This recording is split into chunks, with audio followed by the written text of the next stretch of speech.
Your favorite toy truck nerds are back. Welcome to That Scale RC Show.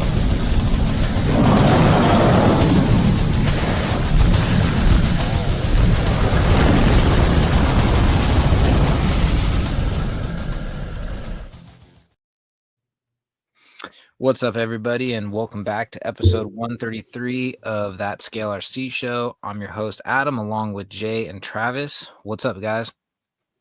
Not much. How's it going? Another day.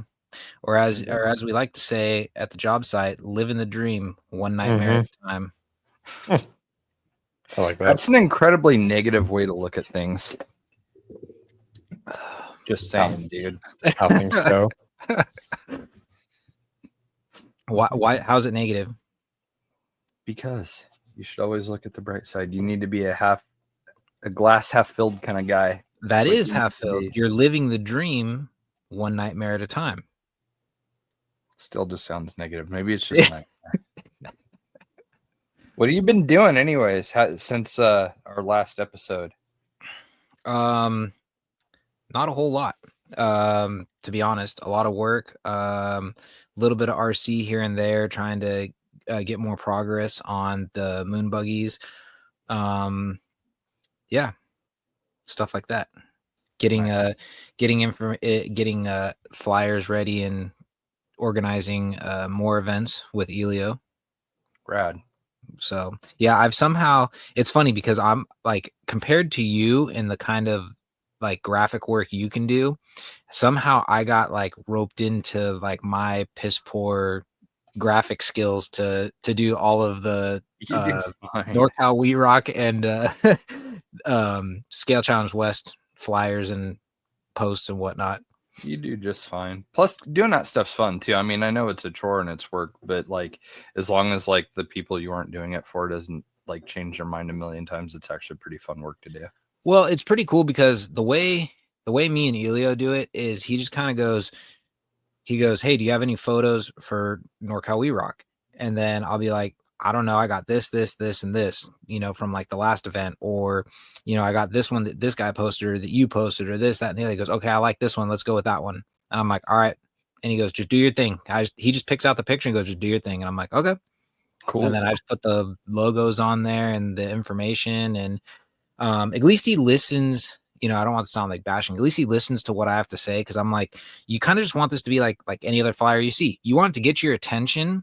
Keep all the like nitty gritty details in like the in the caption, if or even in like all the other information on like the Facebook event page, versus trying to cram it all in there, because I said then you're gonna have all of this literature and no one's gonna want to read it because it's like too hard to read with whatever's going on as your main picture in the background or whatever. So hard to get people to read anyways, and then you start throwing a bunch of information on there. I like to put everything in like one little block, like at the bottom of like date, time, entry fee, and that's pretty much what that's pretty much like what I've modeled it off of. I'll just say this is the event, whatever it is, whatever we're calling it, and then I'll just do date, location, and like whatever the brief thing is, like with NorCal We Rock, it'll be, we're doing 1.9 unlimited, 2.2 unlimited, and then just like, so they get the base of the gist of what's happening. And then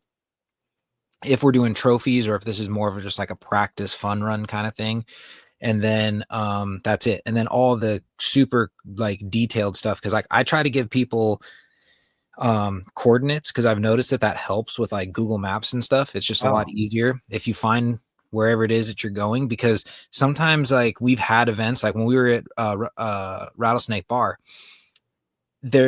once you're in that parking lot, you can go like a million different directions and there's not really like an address. So it's like you kind of need to know where you're going. So what I just did was I know where we were on the map, and I just kind of like dropped a pin and copied the GPS. That way people could actually punch it in and they can legitimately find where we're going to be at, or as close as can be. That's a smart way of doing it. But yeah. So, and that's about it. What have you been up to since the last episode? Building stuff still. Building and work, and just a lot of SOR stuff, working on the semi back there. Yeah. Yeah, I know you've been Working on a cranking friend's out car. quite a bit of product, Yeah. or at least content on social media. Well, that and yeah, I mean, like we've got a ton of product stuff in the pipeline. It's just a matter of like time and going through the process of getting it all out there. But we got a few things done recently. We did the Scale Garage stuff, and then Rock Lights finally went live, and those have really started picking up some steam here. Wanted to take a quick second and thank Greg Vogel from RC Driver Online. We had sent him a pair, and just that was like one of the better social media influencer people experiences that we've had to date. So that was really cool. He shared them on a blue Vanquish Phoenix, and he had blue rock lights on it, and it looked awesome. So that was super cool of him. So that was nice, and that helped kick those things off pretty well. So I'm excited to maybe do some more things with him in the future and send stuff his way. He did a really awesome job for us. Nice. Yeah, so it was cool. He's been around forever. He's friends with Tony and stuff, who we had on the last episode. That I believe they used to work together at RC Driver when it was a magazine back in the day. Oh, okay. Nice. Yeah. And what about you, Travis? Yeah, just working. Yeah, no, it's just not too much to tell. Just been trying to get new stuff out, but yeah, that's been it for me. Yeah, nothing exciting. I hear that sometimes that happens. Yeah. It's just like you get so wrapped up in work and like what's going on to your day-to-day life that it's just like, yeah, there's not really a whole lot going on. It's been like wash and repeat for the last like couple weeks.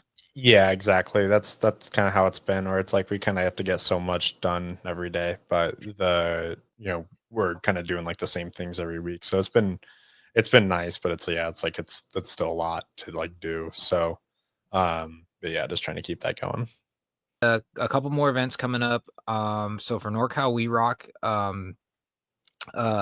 what is that, Saturday the 24th of May, Memorial Day weekend, Enlightened RC, they're based out of Roseville. They are going to host at their compound. They got like a backyard crawler course. It's pretty badass. Elio's been there a handful of times. We're going to be doing an event there. It'll be 1-9 and 2-2, and I believe he's doing the trophies. So I'm finalizing the flyer for that, and we will put that out to try to get some people interested, since it's kind of short notice. But it's going to be the last kind of like local event before the one in Moon Rocks. So the Moon Rocks 1-1 is still happening. That is July, I want to say like 25th and 26th. I don't know.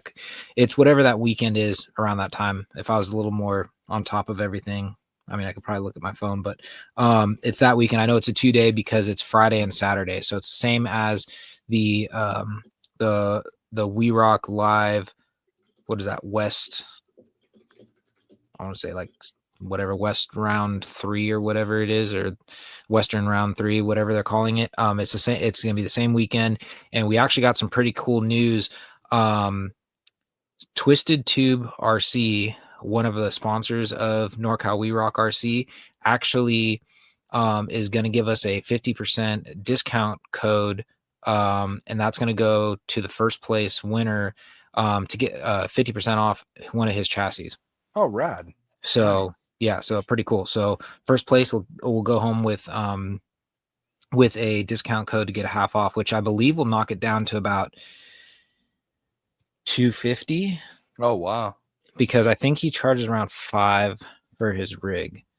So, but his rigs, it's starting to become really popular. So if you're not familiar with Twisted Tube, he's on Facebook and Instagram. His stuff it works really well. Dan Wilson's running one of his rigs. One of the other local guys, this guy John, he's got one. Another guy Rick's got one. Elio's got one. He might have two now. But yeah, so they're starting to become really popular.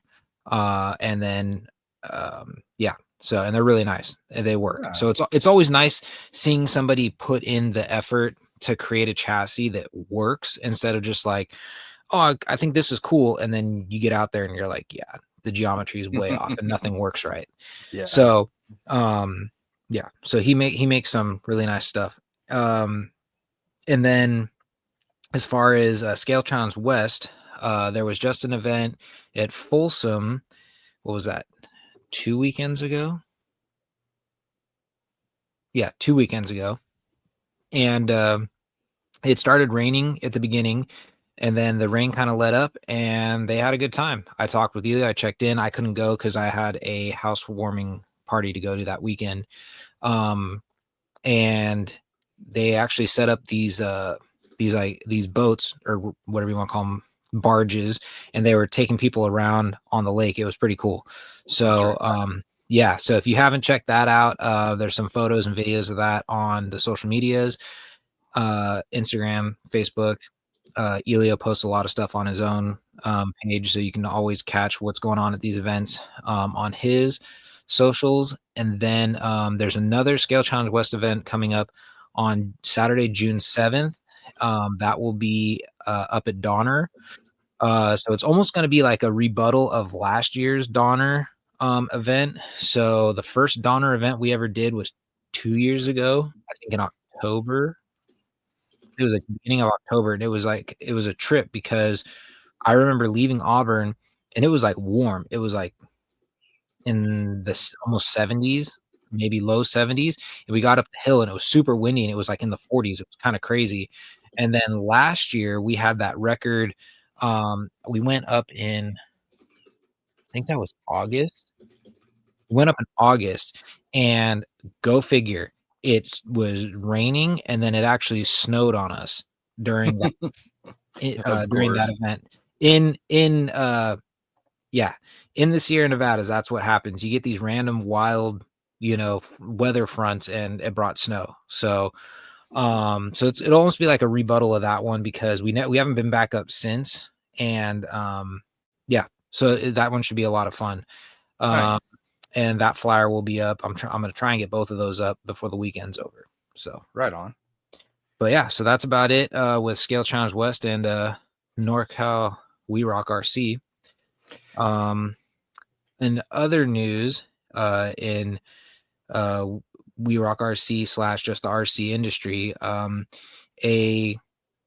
would say a well-known RC fabricator goes by the name of Death Metal Garage. If you've been around the industry, as long as someone like myself, even like Jay Travis, I'm sure they've heard the name float around. Death Metal Garage, DMG Chassis, Jerry Justice, he passed away unfortunately earlier in the week. So yeah, it's kind of like crazy because the last interaction I had with him was for my father-in-law's We Rock buggy. So this is a Death Metal Garage eco chassis that's meant to go, it was like a Capra drop-in, ready for the Capra. So it uses a Capra skid. You could put Capra axles on it. It's meant to just, you take your Capra, pull all the parts off, and away you go. He didn't do just We Rock buggies. Like I said, way back in the day, he was doing like the cage modification, the drop-in cage modifications for the Wraiths. So you could get like the fastbacks and like all like the different styles. He was kind of like one of the pioneers for that. And then I know another brand, BGR, they're another one that came out and did a lot of the same stuff, but DMG was one of the first, and he was actually back then selling through RC Crawler. So this was before Facebook, before Instagram. Wow. And yeah, you would sell through the forums. And then he dabbled into the rock buggy stuff. So he was doing like a lot of rock buggy cages, kind of like the you could do what is it, the rock bouncer, the isn't that what it's called, the RBX10 or RX10? Oh yeah, the Rift. RB10, the Rift. So he did a lot of stuff for that. You kind of the same thing, a drop in. You just pull the belly out of it, and you can put one of his cages in, and they look just like anything you would see out of those rock bouncer set up like the crazy gnarly, looks like a, somewhat like a dragon's rib cage and all that stuff. Like, he made some gnarly stuff, and it was just crazy. Like, cause like my experience with him, getting this chassis, he was like super quick. I literally reached out to him, said, "Hey, I want to get this for my father-in-law for Christmas. What's your wait time?" And he's like, he goes, "You're probably looking about a week and a half." And I was like, "Okay." I said, "Well, I'm ready. You let me know when you want me to pay." And he goes, "I don't really like starting to collect payment until I get started on the chassis. So, we'll wait." And I said, "Okay." And like the next day he sent me a picture. The chassis was like all tacked together.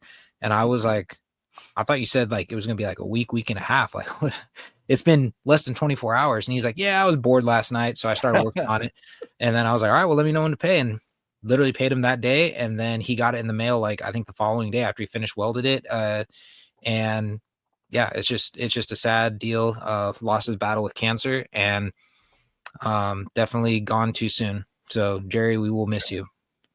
It's too bad.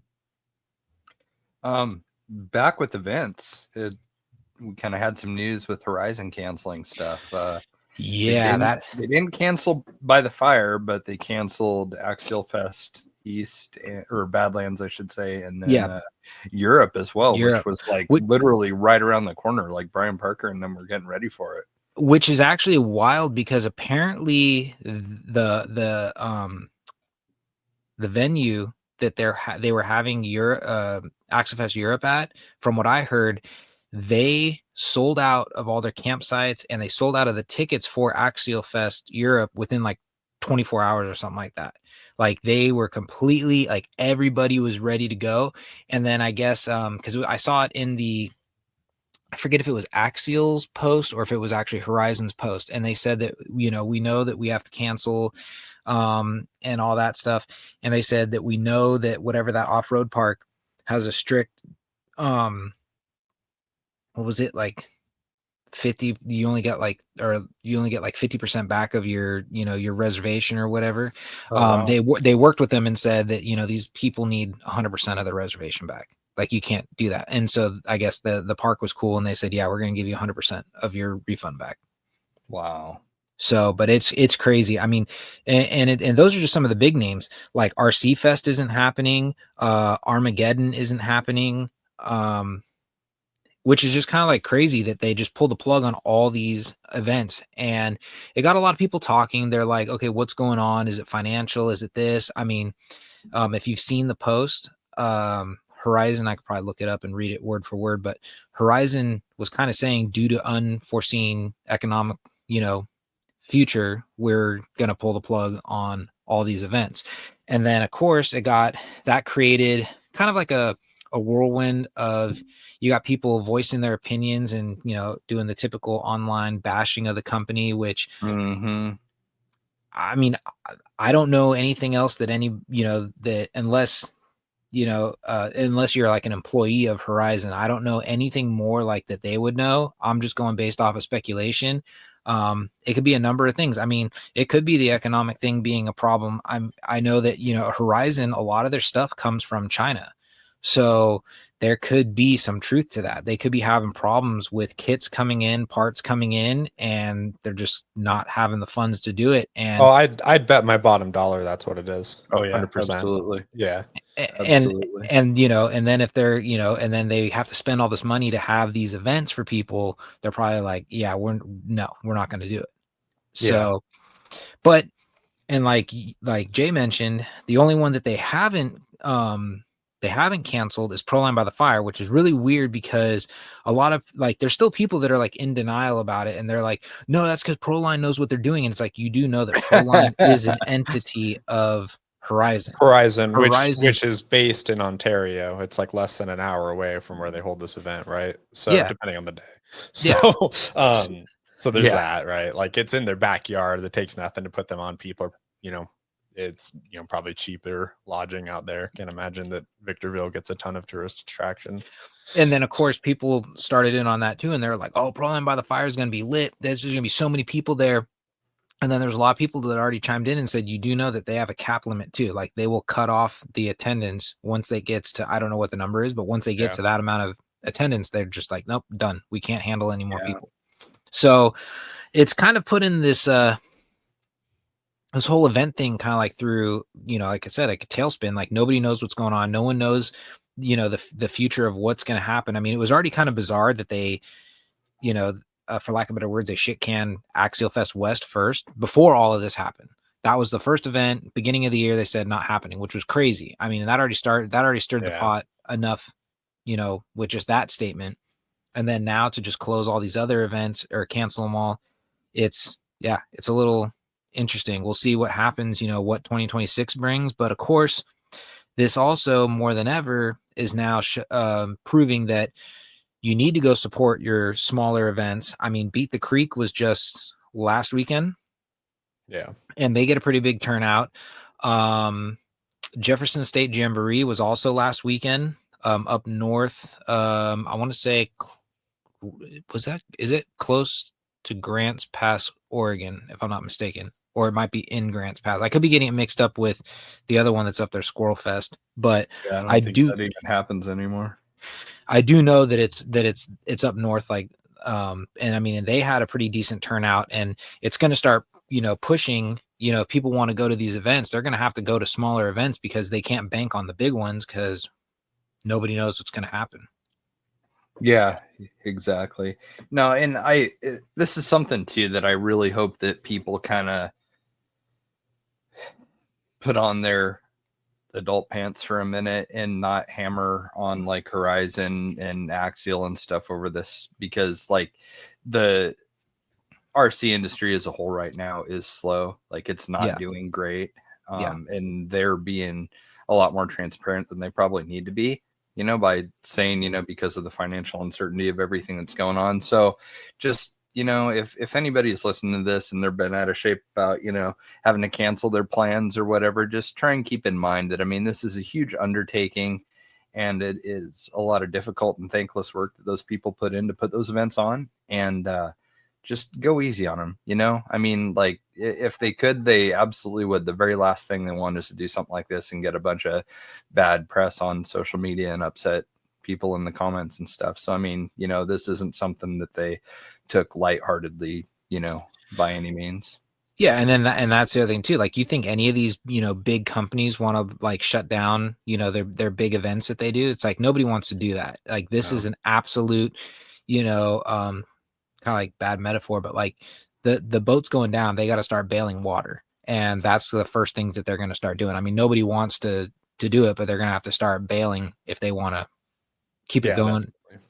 Yeah. I mean, if you guys want to have RC cars and, brands to choose from and part support and everything else, like, these are the steps that corporations take to ensure their longevity, so just kind of go easy on them, please. Yeah. So, and like I said, for all we know, 2026 could become like the best year in RC for all we know. I mean, nobody knows. So could absolutely bounce back and could see a lot of like, I mean, yeah, you never know. It's just, there's always next year, so yeah. And like you had said, in the meantime, support all the little small local stuff that you can and have a lot of fun that way. Yep. And I'll put it out there because this is as far as we've got. As soon as we kind of heard the whole, like everything was being shut down, the first thing that we kind of thought of is we're like, okay, how could we bring a multi-day event to the Sacramento area? So we've already started throwing around, not for this year, because what a lot of people don't realize is you can't just be like, yeah, I want to have this event or have this, or, especially a multi-day one, and just kind of like wing it and throw it together. You're going to set yourself up for failure. Yeah. So we already talked. So there's potential that beginning or some point next year in 2026, there could be a multi-day, whether it's a Scale Challenge West, whether some of these other companies put one on or wants to be a part of it. There's a possibility that there will be something like that next year. So nice. But that also, like I was just saying, that's something that kind of sparked out of hearing everything closing. Right. So, but yeah, just trying to keep the hobby fun, for our local area. Yeah, I mean, which hats off. I mean, somebody has to, so that's cool. Sure, a lot of people appreciate that. Definitely. Yeah. So stay tuned on that. There obviously will be more to come. I can't say too much on it because, like I said, it all depends. If these other companies that kind of we've talked to that said that they want to host something or be a part of something. I don't want to get anybody's hopes up or spread misinformation if it's even just like a rumor right now. So we'll just leave it at that. Yeah. Well, you know what? I guess I should probably take this opportunity to talk about my trip to Portland. Yeah. Probably, well, several weeks ago now, I guess. I had cruised down to Portland and met up with a group of our listeners that live there, Chris Trudeau and some of his buddies, and we met up at Hobby Town in Happy Valley, which is like Clackamas area of Portland, and did some drifting and stuff. And I was honestly having so much fun drifting that I didn't drive either of the two crawlers that I had with me. And no, it was a really good time. It was cool to finally meet people face to face and stuff. And I had like the most awkward exchange ever with Chris when we introduced ourselves out in the parking lot. He had met me out there when I was bringing my bag and stuff in. And I had just, immediately gone in for like the handshake and stuff. And he was like doing the fist bump. And we had this, like, I do the fist bump and he does the handshake. And like, we're kind of going back and forth. Like it couldn't have been more awkward if I tried. Like it was That's just so out funny. of a really shitty comedy movie. So Yeah. after thoroughly embarrassing myself there, we went inside and he kind of gave me the tour of the place and everything and paid the track fee for the day and stuff. And I was able to shoot some video of him. He's actually in the video that I've got for you guys. He was actually driving my car, so that was kind of funny. So here, I'll play that really quick. They had a really nice track.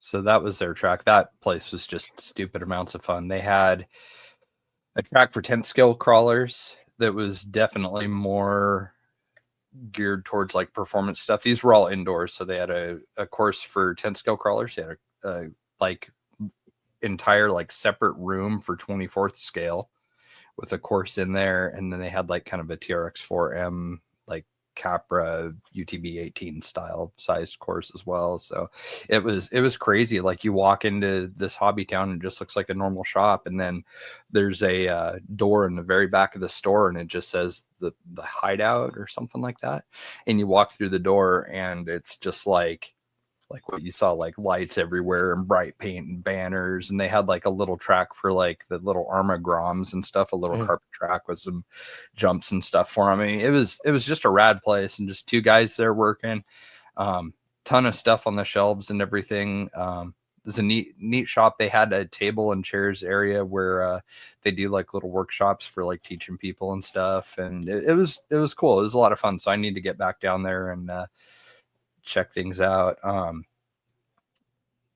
They get together on Sundays, this group of guys that are all kind of like older, like my age, and there's a place that they go. I think it's called Elk Island, and I'm gonna try and get down there and do some crawling too. They in the summertime and on Sundays they try and go crawling in the morning and then hit the drift track afterwards in Clackamas. So it's pretty fun.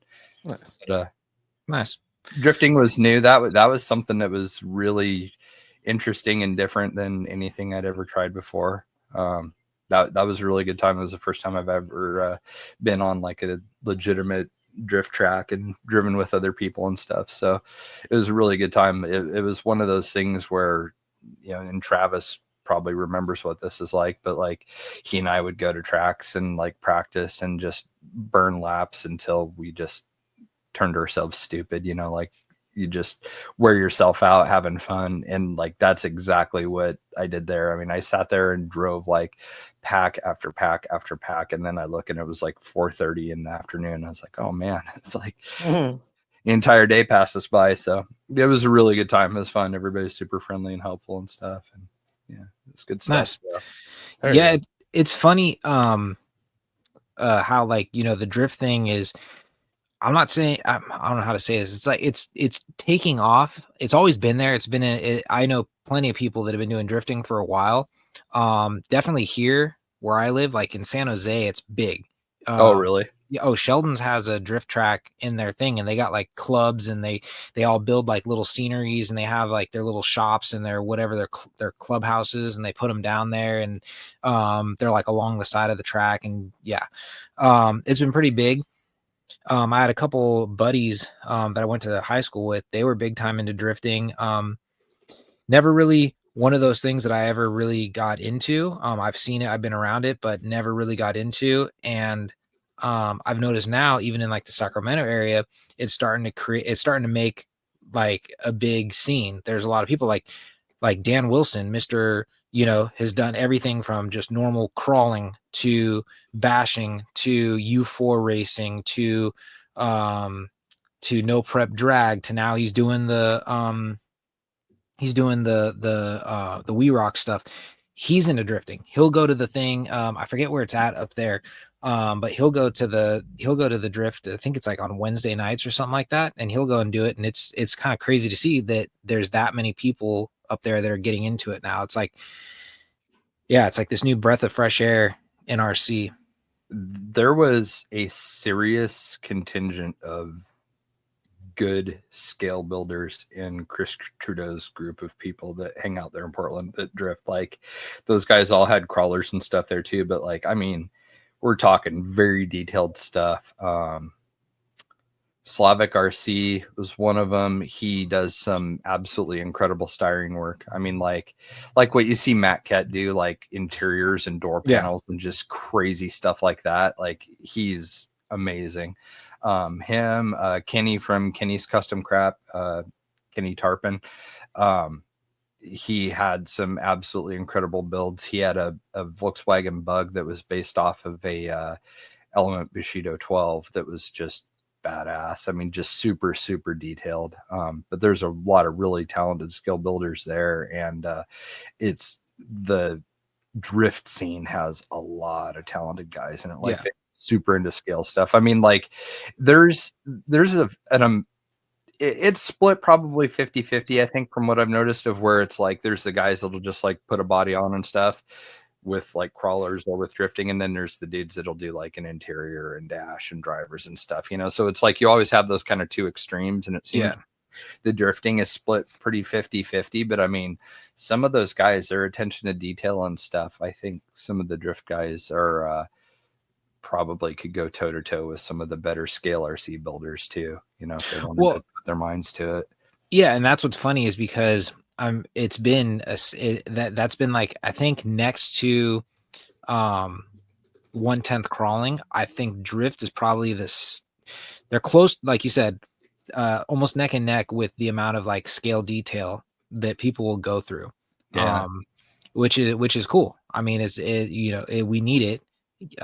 You know, we need more areas that people are getting into and getting crazy like that, because it'll bring more people into it. And I just remember my buddy had me drive his drift car once out on the street, and it was, for me, what was weird was the drift car is designed to just do that. It's just, at least the one that he had, it's like you literally just start turning and punch it and it just drifts for you. Like really, it's not like you're having to like throw it and then having to like work at it like you're driving a real car. It's kind of it's a trip at how those things are designed. They're really weird. Like it's I got lucky. Mine was like actually really, really easy to drive and stuff once I figured out like the gyro and everything. But like it's just the motions are really smooth and fluid when you're driving them, you know. It's like really graceful if you're doing it right, not crashing into stuff. But it's one of those things where you get in a flow or a rhythm, and then you just keep looping like lap after lap, and it's addicting, and I see why people get so interested in it. I mean, it's like, it is legitimately fun. It's one of those things where, you know, like, because I've never really cared that much about one-to-one drifting. It's only until like the last like 2 years or so that I started really getting into like automotive racing and stuff and paying attention to that I even started, you know, giving a shit about drifting and stuff. And it's just not something that was ever on my radar. But the RC drifting, I definitely see the appeal now. You know, it's been a steady growth. It's not like drag racing, where drag racing just kind of came out of nowhere and just blew up and stuff. But like the drifting seems like, you know, it's been around forever, like what you say, but like it's just steadily getting bigger and bigger. And, you know, now we've got Traxxas and Associated making cars, and it's really well, and Red Cat too. Red Cat has a fantastic drift car from what I understand. So it'd be kind of neat to talk to them about that too at some point on an episode. Yeah, we should actually reach out to Oscar Ramirez and get him on here. Yeah, that would be cool. Yeah, it'd be fun to talk to him about that too, and like their whole development process they went through with that car and where they had driven it at and stuff. Because I know like the AE car was pretty much developed like at Super G Drift, you know, like no one really knew what was going on. It just was some dude there with a body and a car and you know, trying to keep it a secret. But no, it's cool. And the cool thing for you is it's kind of like what you do with the crawling stuff. You can design, you know, bodies and wraps and whatever, and just like anything you'd see in the real world, like, you know, all like the sponsors going up the side, crazy designs. I mean, so it's a whole nother area that you can continue to shine with like all the products that you do. Yeah, it'll be interesting to see, because I know it doesn't seem like it, but there is like a little bit of an artsy fartsy component to me where there's like certain things I won't do.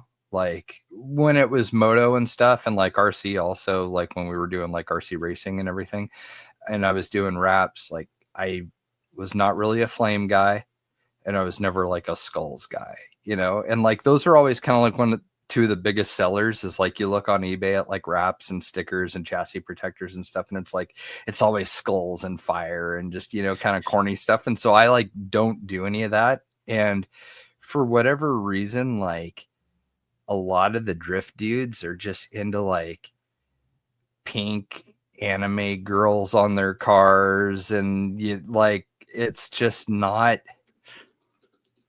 For one, I'm not into it, but two, like because of the fact that I'm not into it, I don't think I could do it well, you know, because I don't like it. I honestly, I think you could do it well. I mean, yeah, I mean, personally, I do, but I get what you're saying. Like when it's not something that interests you, it's hard to, you know, do it and then go question yourself. Like you said, like, am I doing this right?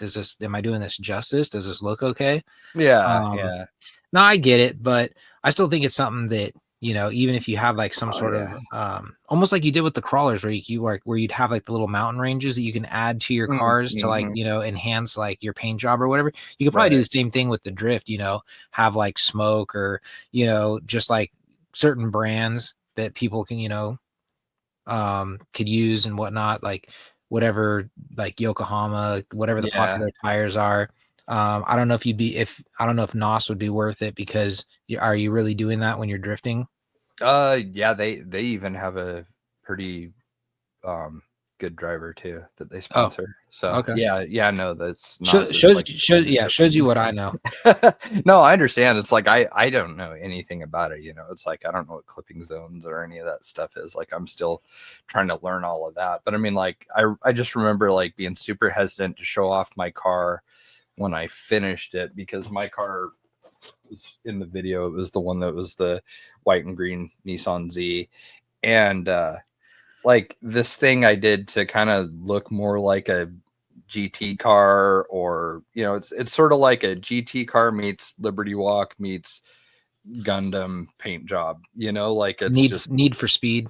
Yeah, just underground, very basic, and not, you know, not anything crazy, and not like that's my style, you know. It's like for me personally, like less is more. But then there's like Trav's rally car that I've been building that is like like a really like bright, crazy dual color livery, so I mean, it's like the stuff that I'm into is just not what those guys are into, and I feel like I would really struggle and probably face a lot of online criticism for the designs because it's not what the drift guys do. So I don't know. I mean, we'll see. It's just one of those areas where it's just I'm really gun shy to try and like break No, into it. I get what you mean, but I'm also to the point, and maybe it's just me being old and getting older and grumpier, but like I'm at the point where it's like I use that saying, opinions are opinions are like assholes, everyone's got one, because at this point it's like you could come up with like the most badass car and I guarantee you somebody will pick out something about it that they don't like, and they'll say how you did it wrong and how they would have done it better and they would have done it this way. So it's like you just kind of that's why I just kind of roll with it now, because it's like I don't care. Yeah, exactly.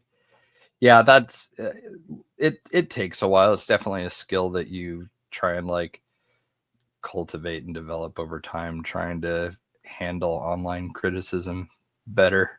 Yeah, like, I mean, there's some people difficult. they let online criticism get under their skin. Like somebody I made totally used to. I absolutely did. I mean, without a doubt, I took everything personally. like somebody made a comment because the last Scale Challenge West was at Folsom, which they just had RC Fest, or Sacramento Valley RC Fest was at Folsom, and then I think we've had multiple Scale Challenge West at Folsom, or some part of Folsom. And so when we announced that it was at Folsom, there was a guy who got on the page and made a comment going, I thought you guys were like Scale Challenge West and you guys were going to all these different places and having these cool venues. He goes, you might as well change your names to Scale Challenge Folsom because you guys always have it at Folsom. And some of the guys want to like erase the comment and boot him out of there and this, that, and the other. And I said, why? I said, let him just sit there. I mean, like if that's how he feels, cool. That's how he feels. Then don't go. There's plenty That's of the other part I people. don't understand. It's like There's plenty of other people that are gonna enjoy it. So Yeah. just teach his own. If you have a problem with it, go out there and create your own event and go take it places and try to get people to show up. Yeah, exactly.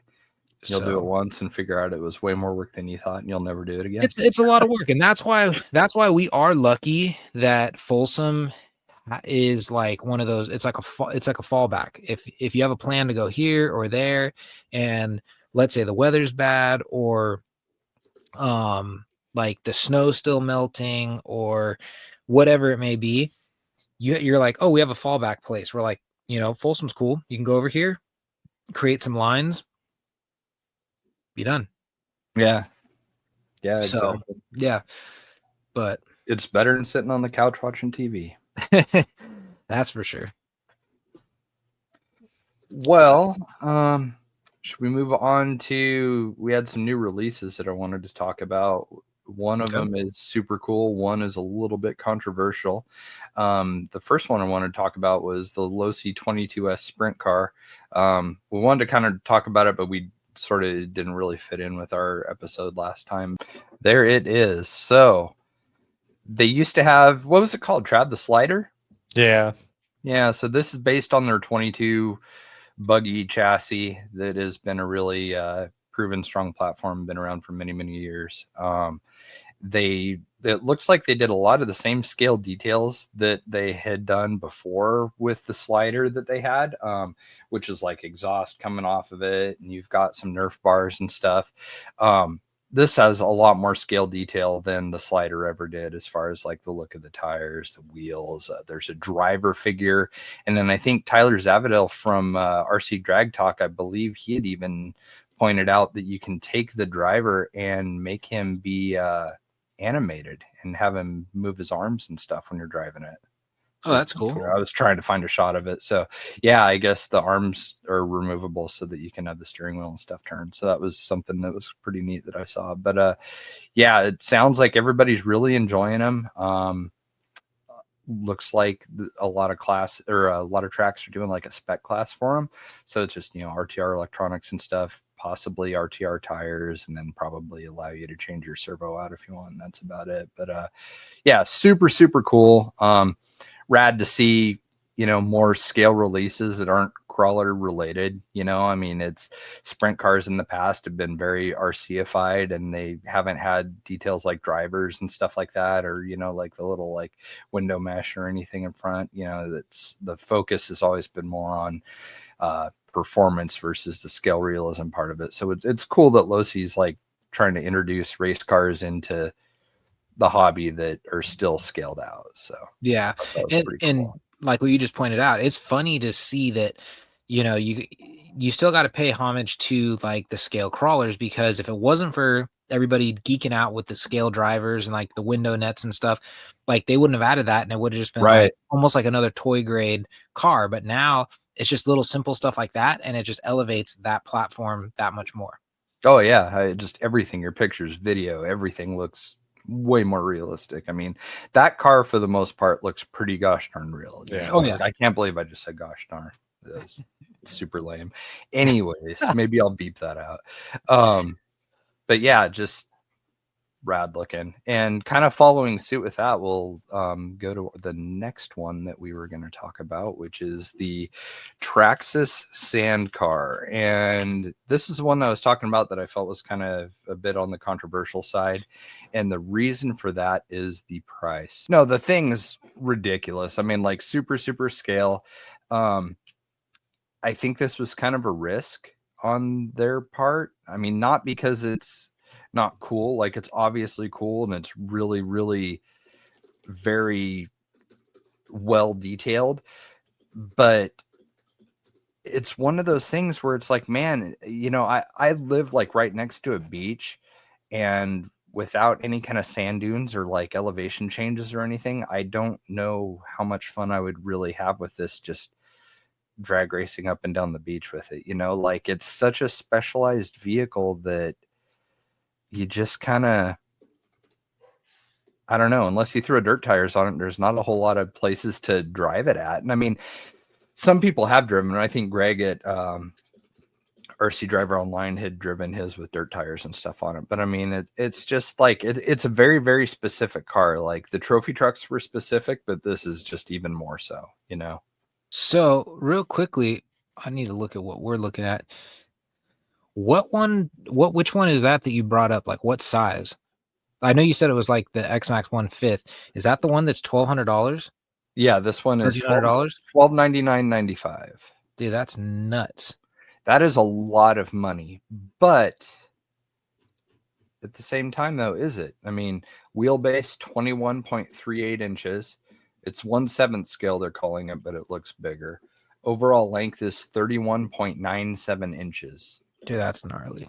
Height, which I don't know if this is the top of the whips or what, I'm assuming it is, but the height is 11.14 inches. So the whole thing I have with that is, with this car as a whole, the first thing I would say is you're taking a lot of risk putting this car out there to have such a small audience that's going to get it. I would have been too chicken to make this decision in the boardroom. And that's what I'm getting at. I'm not trying to sound like super harsh or anything, but right. No, you gotta be realistic. I mean, even when you go, so I went down to Pismo once, didn't really go out on the dunes 100%. We kind of like did like the main touristy, walk the beach and the pier and all that stuff. But we drove by to look at the dune area. And it's like, if you are into that, you're like, okay, if you put like the whole off-road community as a whole, I think the dunes is like maybe less than 5% of the off-road community. Maybe I'm being harsh and maybe it's closer to 10%, but still, you have such a small amount of people that are going to the dunes and something like this. You've made such a specialized car that's for that. And at the price point, how many people are going to actually get it? Yeah, there's a lot of rich people that own this car in real life that I can almost guarantee will buy the RC version to take to like Dumont or wherever, and like play with and stuff. Because I mean, I would like, yeah, exactly. Like that's like exactly the type of person that would buy something like this, is like the total like full on dune goon, like the enthusiast, And it's just, I don't know. It's really specific. I think it was a really brave release. I think it's an awesome release.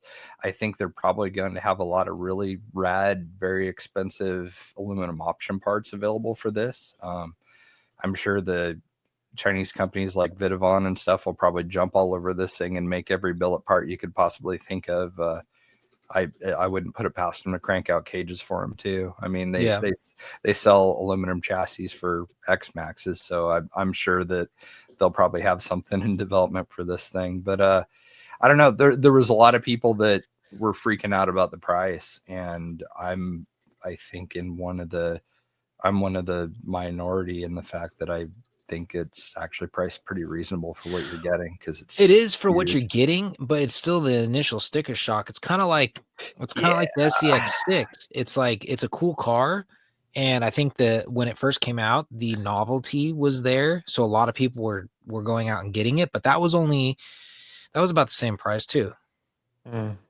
The original, when it first came out, yeah, they were about $1,000, weren't they? And I think the UDR was about $1,000, and then the Traxxas supercar. Damn, I don't remember the name of it. But it's just stuff like this. XO1, it was almost 1,000.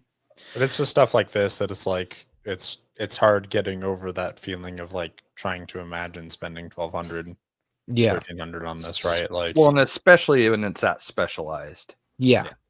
It's just like that's hard to rationalize for me, but it's also too. It's like, clearly not for me. Yeah, I mean, because I mean, either what you're gonna do is you'll probably see this become. There'll be people that'll get it when like they're the first driver or the first owner, and like they buy it and they're like, okay, I use it like 5 times and I'm over it, and they're gonna put it up for sale, and they're not gonna be able to charge what they paid for it, and then people will be picking it up for like $600-800, and then they'll go bash it for a little bit, and then they'll probably kick it down the road. That's how I see this thing going. Do you think this is going to be something that'll kind of like fade into obscurity eventually, or? Yeah, I could see that happening. I could see this being around for 3, maybe 4 years, and then never seeing it again. Yeah, I mean, it's just like just because of the sheer size of it, and the just being that it's designed for the sand. Like I said, that like, okay, so that's a good point that you had with the size. What? I said that's a good point that you had with the size. It's like that limits your areas that you can drive it too. So, well, also think about the geography. Okay, so if Traxxas is putting this out, to me, the only people you are, targeting is Florida, probably like the Carolinas, somewhere where people go to the beaches, anything on the coast, like exact coast, like East Coast, West Coast, like California, Oregon dunes, that area. And then maybe Utah would be the last one. Maybe Michigan. Michigan has some dunes near the Great Lakes and stuff, because there's a pretty big pre-runner scene out there. But I mean, really, we're still only talking like you're talking like maybe like there's not that. That's what I'm getting at. There's not that many places with sand dunes. So it's like that's why I just don't understand. Like, if you were the person that's like pitching this to the company saying, this is what I want to come out with, this is what I think we need to do next, the first thing I would have said is, who's going to be buying this? Because some dude in Nebraska is not going to buy this. Yeah, or upstate New York, like Yeah. Dude in upstate New York has probably never even seen one of these. I mean, like, or doesn't even understand what it would be for. And that's there's that too. Or if somebody like, okay, let's say like in like Alaska, you know, like someone's like, yeah, what is this? Like, no, I mean, at that point, I mean, you can get all nitpicky about it. I mean, if they actually would have something on their hands here. If they made a set of studded tires for this, I guarantee you a bunch of snow places would buy this. Yeah. It'd probably do pretty decent even with the paddles on it, honestly. Like in powder, yeah. But if it's like ice, some studded tires on this thing would rip. Mm-hmm. Can you imagine the liability of somebody selling studded snow tires for RC cars? Like how many like ruined fingers and hands and shirts would get wrapped up in them and accidents would happen. It'd be cool though. Like, God. You know who also I would see totally having one of these is like Dave Sparks from like Diesel Brothers, like going out to some part of Jay-Z, Elon. Those are the people that will be buying these. Yeah. But I mean, like I said, it's cool. It fits the total, like, the scene. To me, I don't know why you'd come out with it that big for your first car. Like, I could totally see this coming out as like a 10th scale, Yeah, quite the or swing to take. or even Yeah, an eighth, 10th or even scale an would have eighth, been cool. or even an 8th scale, something like, like a little bit bigger than a 10th, and just call it a day. But to go full on 5th scale, like ginormous, They're to me, calling it 7th scale, but man, it's bigger than. I mean, we all know how scale works. It's like is a that very like ish thing. yeah. Yeah. I don't know. It's cool. Would I buy one? No. Yeah, no. But Brave, I mean, it's so hard to tell where these companies are, like the direction that they're going to go, because not too long ago, Traxxas released a 10th scale boat trailer to pull some of their boats and stuff behind the TRX4s. So it's like you think, okay, is this a direction that they're going? And they're going to start, like maybe their next release would be like, let's say this that can be pulled behind a TRX4, like trying to kind of like group their products together where they can be kind of used together. And like that's what I thought they were sort of doing, because we saw Red Cat do that too, and Axial's done it with like the smaller stuff, like the 24th scales with trailers and stuff. And it just kind of threw me for a loop that they, unleashed this monster, and it's like, man, they're just all over the place. It's People funny like big RC cars, and I'm such a weirdo because I'm like one of the only ones I think that doesn't like big RC cars. So I gotta admit, like, for instance, going back to the SCX6, because I own one. For me, I think it's really cool watching that thing crawl over stuff, because seeing shocks that big, the way that they work, they just move and function way different than the smaller scales. So it's almost like watching a real 1-to-1 rig going right by you, but it's still only 5th scale or 6th scale. So yeah, so to me that appeal is there for me, and I think that's cool. But like all I really see with this is you're going to be out, like I said, at the dunes, and you're just going to be hauling ass. This seems to be like doing wheelies and just roosts everywhere. And then that's the other thing too, being that or maybe that is why they made it this size. Maybe I'm answering my own question. If you think about it, see it. Yeah, you could see it. Because could you imagine? Good point. Because could you imagine being out at the dunes, ripping around in one of these things, and then all of a sudden the real thing comes flying over, or somebody in a side by side and just runs this thing right over? Yeah. So, yeah, I would hate to be enjoying a nice stroll on the beach and catch one of these things to the ankle. There's that too. At 80. But I mean, I don't think the person that buys this is going to go to one of those beaches. They're not going to go to like where I'm at. Like they're not going to go to like San Gregorio and just like, where everyone's like hanging out and this, that, and that, or Santa Cruz, and like rip this thing around. No, they're going to go to somewhere like Pismo, Dumont, Glamis, somewhere that's a total party off-road beach scene that, Yeah, like this at like Dune Fest that used to happen in Oregon. Yeah. I bet people would go nuts. Like if I was Traxxas, I would have a booth of these at Dune Fest. But I also heard that Dune Fest got canceled this year, and that Oregon's like really cracking down on off-roading in general. And so there's a lot of off-road events that aren't going to be happening in Oregon anymore. Dune Fest was one of them. I mean, that's something that's been going on for decades, and it's no longer a thing, I guess. So kind of crazy.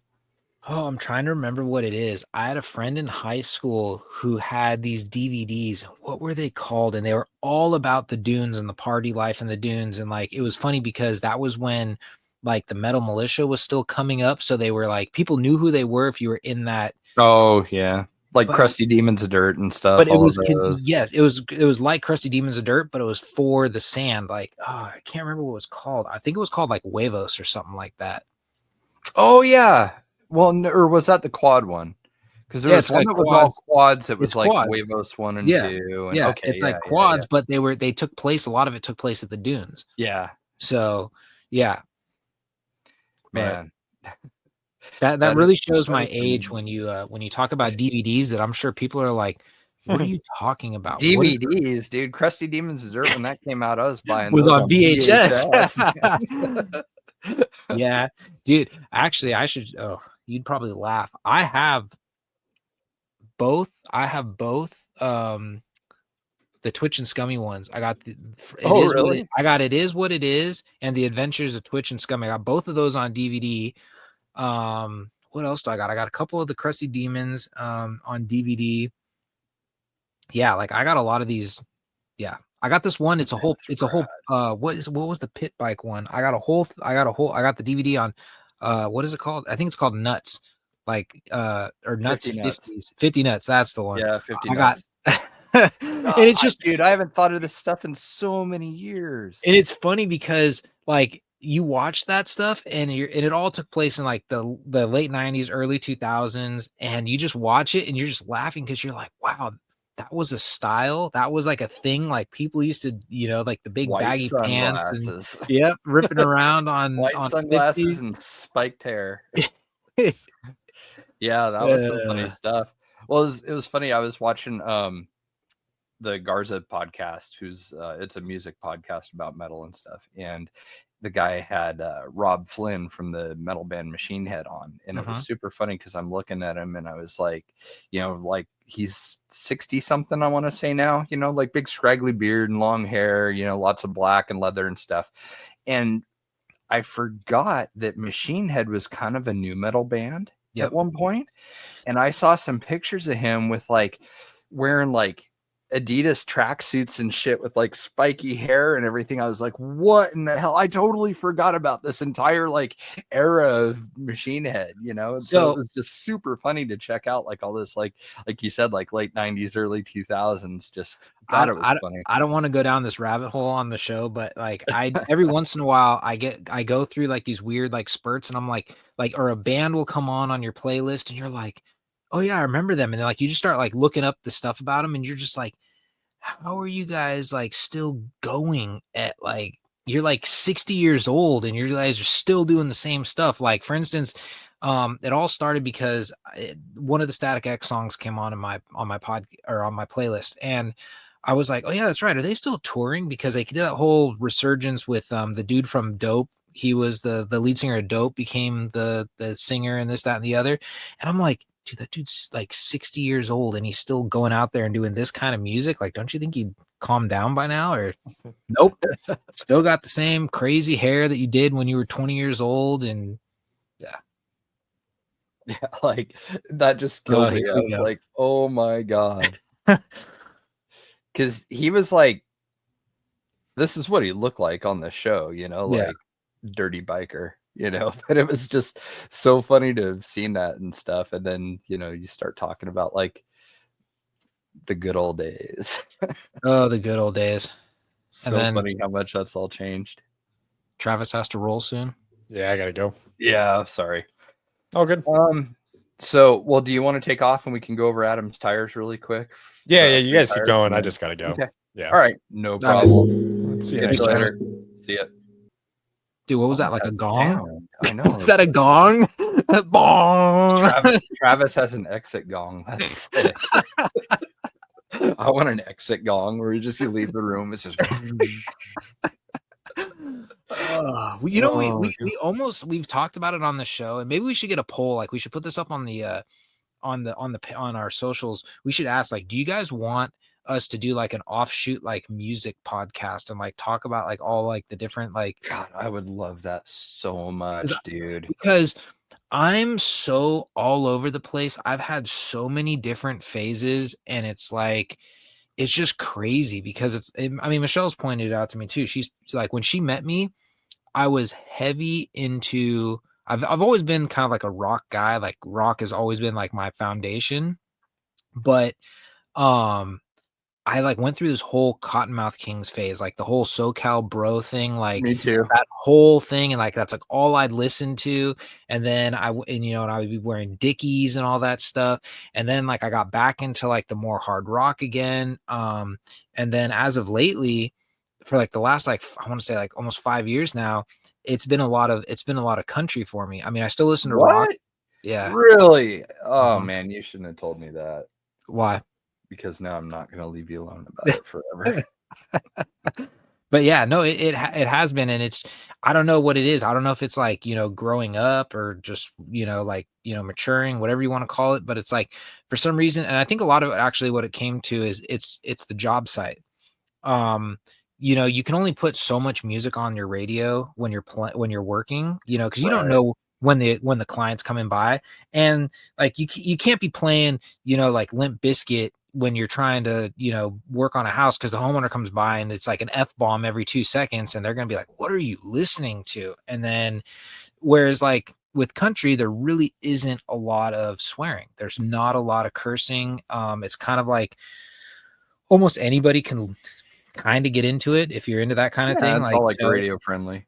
it's very radio friendly. So it just kind of became one of those things. It's just easy. It's like, and then like the same thing when I have, you know, if I'm ever giving my parents a ride somewhere, or, you know, the in-laws, Michelle's parents, you know, whatever, like you can have it on, you know, low in the car, and they're not like going, "Oh, what are you, you know, listening to?" It's kind of just like an easy, like, okay. So it's just kind of been like one of those things. So, um, and what's interesting now is what a lot of people don't realize, and like I said, I'll get off this topic. No, So, no, it's fine. I mean, we got time. Trav's doing his thing. I mean, let's okay. talk about So, it. country, that now there's so many, just like how I felt like it started with like metal, like there's so many different subgenres of metal. Like there's, you know, you got metalcore, you got new metal, you got, what do they call it? Classic metal, hair metal, thrash metal, black metal, death metal, dark metal, doom metal. Like they have so many different like subgenres that you're just like, you know, Yeah. you get lost, and then you got you know, the snobs that are like, no, this is, you know, whatever. And you're like, to me, it's all, I just group it all as, I call it metal, because it's just, Yeah, same here. it's the umbrella that holds it all to, you know, that it falls under. And with country, there's a lot of stuff changing in that genre now, because you got a lot of people dabbling in like different genres and blending them, and it's working. And like, for instance, Jelly Roll came into to the country scene, and he was an underground rapper for the longest time. So he brings a different element to his style of country. So he still has a little, like, you can still kind of hear a little bit that of that underground rap in his lyrics and the way he delivers the songs. So it's Mhm. kind of now bringing, there's a lot of like, you know, more, you know, traditionally, I guess you could say, based country artists. Like Morgan Wallen's got multiple tracks with different rappers, because that's just, he's young enough to where, you know, he listened to rap, so he does it. He's not rapping, but he's got rappers on there, Right. and it creates a whole different um like sound. So it's like really interesting. And then you got people like Hardy, who he's now gone into the hard rock scene, like where he's brought a lot of hard rock into the country. So you're having these still like kind of like country riffs with these, or country, I should say, melodies, or kind of like flows with, you know, like metal hard guitar riffs and like Oh, crazy drums. weird. And it sounds weird, but it works. And it's just like kind of crazy the way that whole genre is going right now. So I think that's why I've been kind of gravitating towards that, because there's just so much, to me, it feels like there's just so much more new going on in there, instead of like what's been going on with rock. Like to me, rock's kind of like stayed kind of stagnant. There's really not a lot of new stuff coming out. Like I remember, like back to what we're talking about, the golden age, late 90s, early 2000s. You had, you know, you obviously had like your staple bands like your Korn, Slipknot, all that stuff, that they were just like killing it. Then Linkin Park emerged, and they were like on top of the world. Papa Roach came out, they were on top of the world. Just all these bands just coming out, and they were becoming these new like big name bands. And then, to me, I just don't see that happening anymore. Like I don't like, what's the like last like really big mainstream rock band that's come out?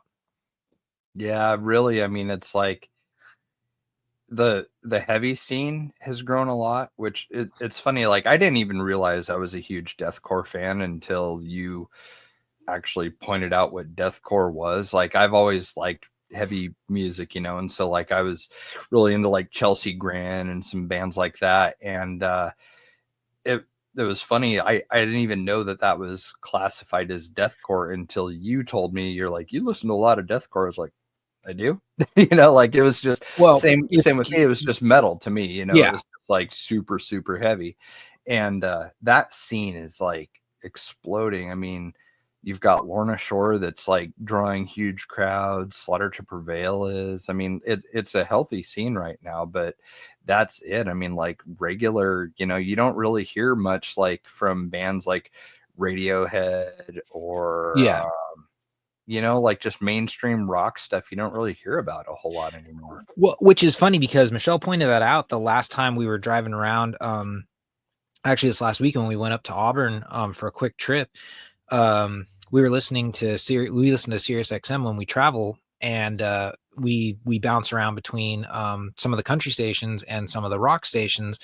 And she's like, I always notice now I find you scrolling between the different country stations to find something to listen to before stopping on one of the rock stations. Like, how come how come you do that now? And I said, well, because honestly, if you listen to like Octane, it doesn't, like, there's really nothing to me. There's really nothing new that comes out on there. They say that like, oh, this is new or whatever, and it's like either not that great or it's just a band that's been out forever and they came out with another song and you're like, oh yeah, that's cool. It's like for me, it's a lot of hit and miss now with that. Whereas Turbo is more of like the golden age. They'll play Rage Against the Machine, they'll play Disturbed, they'll play Godsmack, they'll play Metallica, they'll play Slipknot, Mudvayne, like you name it. These go down all the classic, new metal-ish bands, and they'll play all that stuff. And you're like, and I could turn that station on almost any time because you're like, oh yeah, this is cool. And then that also has me go down these rabbit holes because there's even bands that were trying stuff back then that was considered like, like unheard of. Like when Anthrax and Public Enemy first came out. Oh yeah. Like bring the noise. Bring the noise. Like metalheads and rappers getting together and like doing this, and like people were like losing their minds because they're like, we've never heard anything like this, which started a whole new subgenre of the rap metal, or what really defined new metal, more of the rapping in your lyrics with the metal, behind it.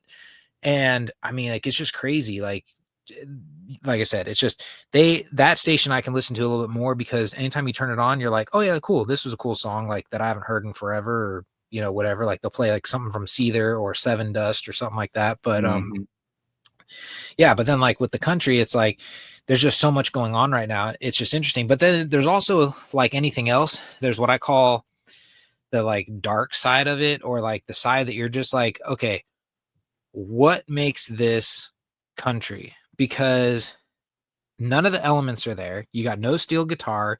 You got like no like country sound in the guitar. The guy singing doesn't even have like a southern accent or a draw or anything. And you're like, why are they on the country station? Like there's like, it doesn't sound anything weird, but they'll have like, it'll be like featuring Lainey Wilson, and you're like, so is that why you're calling it country? Because Lainey Wilson's got like a 3-verse little something in it, so you're like, oh, it's country. So it's kind of interesting like what they've what the radio will label, country and not country. And then I remember when Hardy first came out with his more hard rock stuff, they were starting to play that on Octane, and there were people in like that would get on the Sirius XM Octane page and all that stuff when they would like say, oh, these are the new songs, what did you think about them? There were so many people like, why are you playing country on rock? This is not, and you're like, if you actually listen to it, it's more metal than country. Like, yeah, the lyrics may be a little on the country side, but there's more metal aspect to it than anything else. I don't know why you guys are getting so mad. There is a lot of genre blending. Which it's like cool. People have been changing the station since the dawn of time. Like if you hear something you don't want to listen to, change the channel. Like then you have you have your other stuff that like I really like dislike. Like when Beyonce came out with her whole country album, and they like, I don't know, it was like one of those things. It was like that to me was like the shortest lived anything on the radio, period. So many people complained about when she came out with her country. They would put like, it was one of those things like they tried to force feed it to you. Like it would be on every 5 minutes. And I kept finding myself, I'd switch the station. There was memes about it. Like, I mean, there's memes like these people saying like they'd show like, oh, you're driving along and you get in a crash. And then the song came on and you'd come back from the dead, turn it off, and you go back to being dead. Like, there's so many memes of stuff like that. And you're like, what does that tell you? The mass is telling you they do not like it. Stop playing it. They do not like it. And they kept trying to push it and push it and push it, and they finally stopped. And then there was some like which, like I said, this could all be whatever, conspiracy theory or whatever. Then there was a lot of people saying that Jay-Z was behind it. He invested so much money in this album that he was paying stations and stuff to put it out there to try to recoup, like what they're using it kind of like, like as an investment. Okay, I spent X amount of money for her to do this album project. I'm thinking, oh, it's going to blow up and people are going to buy it because it's Beyonce, and then get money back. Like there was a lot of people talking about it, saying like, oh, he paid a lot of radio stations to put this out there. It just seemed to me like a very transparent marketing attempt. Like what we were saying, like how country is a segment that's experiencing a lot of growth right now. It's interesting because I feel like that whole thing was just to like, let's make our cut, like let's get in on some of this country money, and that's what a lot of people said. They're like, oh, you're doing, kind of like what they claimed like Eminem and stuff did. Like you're what is it? You're appropriating culture. Yeah, it's just so transparent. And like the other funny thing too was like, I don't know, like pop music and some of those big production shows and stuff are just like Taylor Swift had her Eras tour. So then Katy Perry comes out with her tour and calls it the Lifetimes tour. It's like, it's so similar that it's like, is this a bad joke? Like what?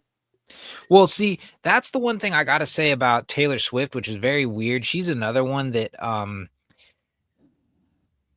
don't know if you say take advantage of her fan base is the right way to put it, or if that, or if I'm gonna describe it right. But the way I see it, if you listen to the old Taylor Swift, who had roots in country and her stuff came out very country, then all of a sudden it was all pop. And now there's like nothing country about it. Maybe she wears boots out on stage or something, but there's nothing country about it. Totally. And you're like, you changed. But was that because you knew that, oh, I could put out this and my fan base is so big, they're just going to buy it up and eat it up anyways? So yeah, I think even with like RC and stuff, I think people fall into that where it's just like they get in that state of mind where people will buy it. This is what's hot. People will buy it, and there's some hyperactive marketing or sales guy that's in somebody's ear, this is it. This is the next big move. This is what you need. It's just, who knows? I mean, that could have been the conversation that happened with the Traxxas Fun Car in their boardroom, the Funko car. I mean, it just, I don't know, just kind of, if anything, and this will bring us back into RC. If anything, I would have expected Traxxas to come out with, because I am truly sad about this.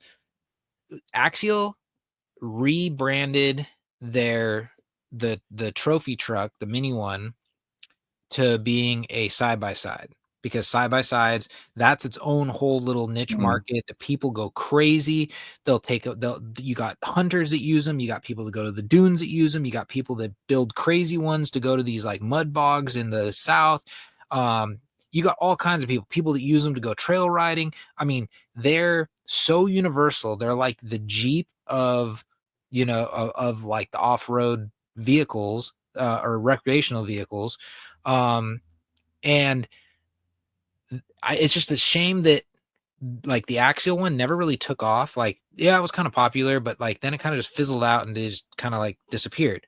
I would have expected Traxxas to run with something like that. Like if that was a side-by-side instead of like a sand car, I truly think that you'd probably sell more, because the masses would buy it, because they could totally make it whatever they want. You know what's weird about that? Now that you mention it, because for one, I have never seen the Low C Razor Ray in person before, ever. Like I've never seen one at a hobby shop. I've never seen somebody out driving one, but I'm very surprised that nobody has given it like the whole Southern flavor and done like huge tall mud tires on, you know what I mean? Like really like rednecked it out. I'm surprised we haven't seen that yet. Like one with a lift and like giant boggers or something on it.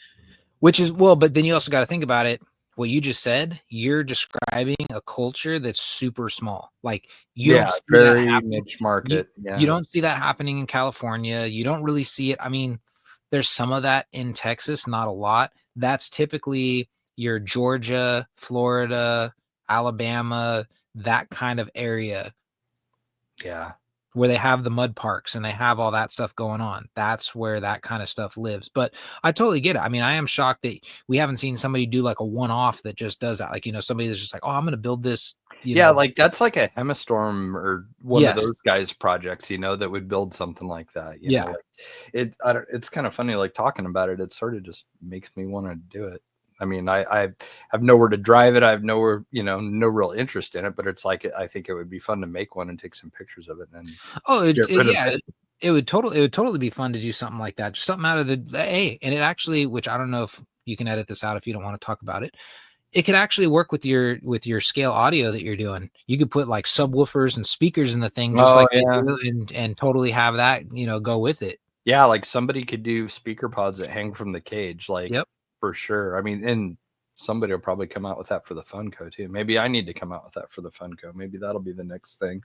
I mean, there you go. They're probably about the right size. I mean, probably get somebody to 3D print some boat looking, you know, housings that you can just clamp onto the cage. Yeah. Well, we just do them ourselves, but that's interesting. Might have to think about that. There you go. Give you your next idea. Yeah. Well, before we get going, I want my royalties. Yeah, no.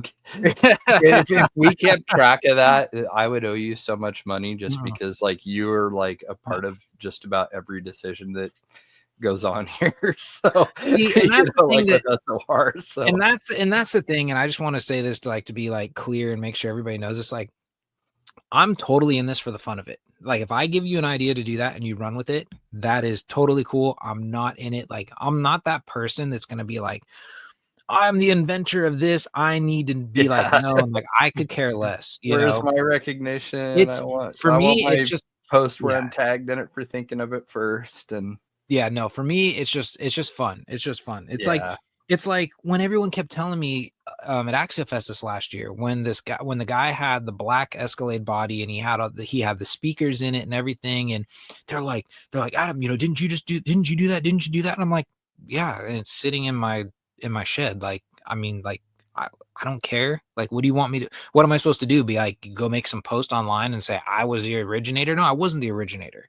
I remember the first Axial Fest we went to was 2016, and that was the one where I showed up with the service box for the chase truck to pull the trophy truck, and there was a guy from Texas who was like upset about, you know, like that we had done a service box, and then, you know, like his was way more detailed because he had done like styrene and stuff like that, and I had just like made something that looked like one and just, you know, wrapped it and stuff. It wasn't nearly as like detailed and built out as his, with like, you know, little doors and handles. Like all of that stuff was like drawn on features on the decals that I had done on ours. But like, it's just funny that, you know, like he was upset about that. Like, people just get upset about those things so much. It's so funny. Yeah, and I just don't get it, because for me, it's just like, I don't know, and it's also how I look at stuff too. It's like when I post stuff on social media, I'm not posting it because I'm trying to create the next viral thing or get like 1 million views. I mean, like, yeah, if that many people want to look at your stuff, like, it's cool, and it'd be like, oh yeah, cool, you know, like, I got it.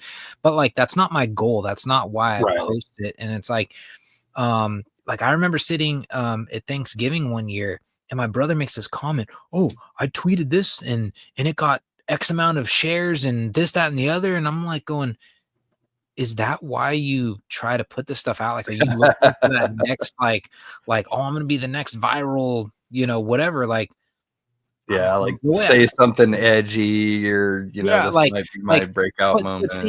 And that's what happens now with this generation, or just like, you know, or the world that we're in now. Like, I mean, there's so many people trying to be the next Hawk Tua, the next D's nuts. Like, they're trying to come up with something crazy to say, and they're just, and like, and that's why I think some of that stuff, like when some of these, fads come out, you're like, that's so forced, because the ones that make it was so spontaneous and nobody Yeah. expected it. And that's why it took off. When you're purposely trying to come up with something, that's why it doesn't take off, because it feels fake. It's manufactured. Yeah, it's very, very forced. It's not organic. And I think we just need to get back to just like a society that just like has fun. And then if it takes off, it takes off. I mean, like, so we can probably almost have like a blast from the past, video. Like, I mean, do you remember bum fights? Yeah. I remember that. Yeah, that would not happen in today's social climate. No, but what I'm getting back at is, in the day, it was like that was a thing, that was a thing. The same with street fights. I mean, there was people that would literally look up just like brawls that would happen. Like I mean, Kimbo Slice became famous off of street brawls.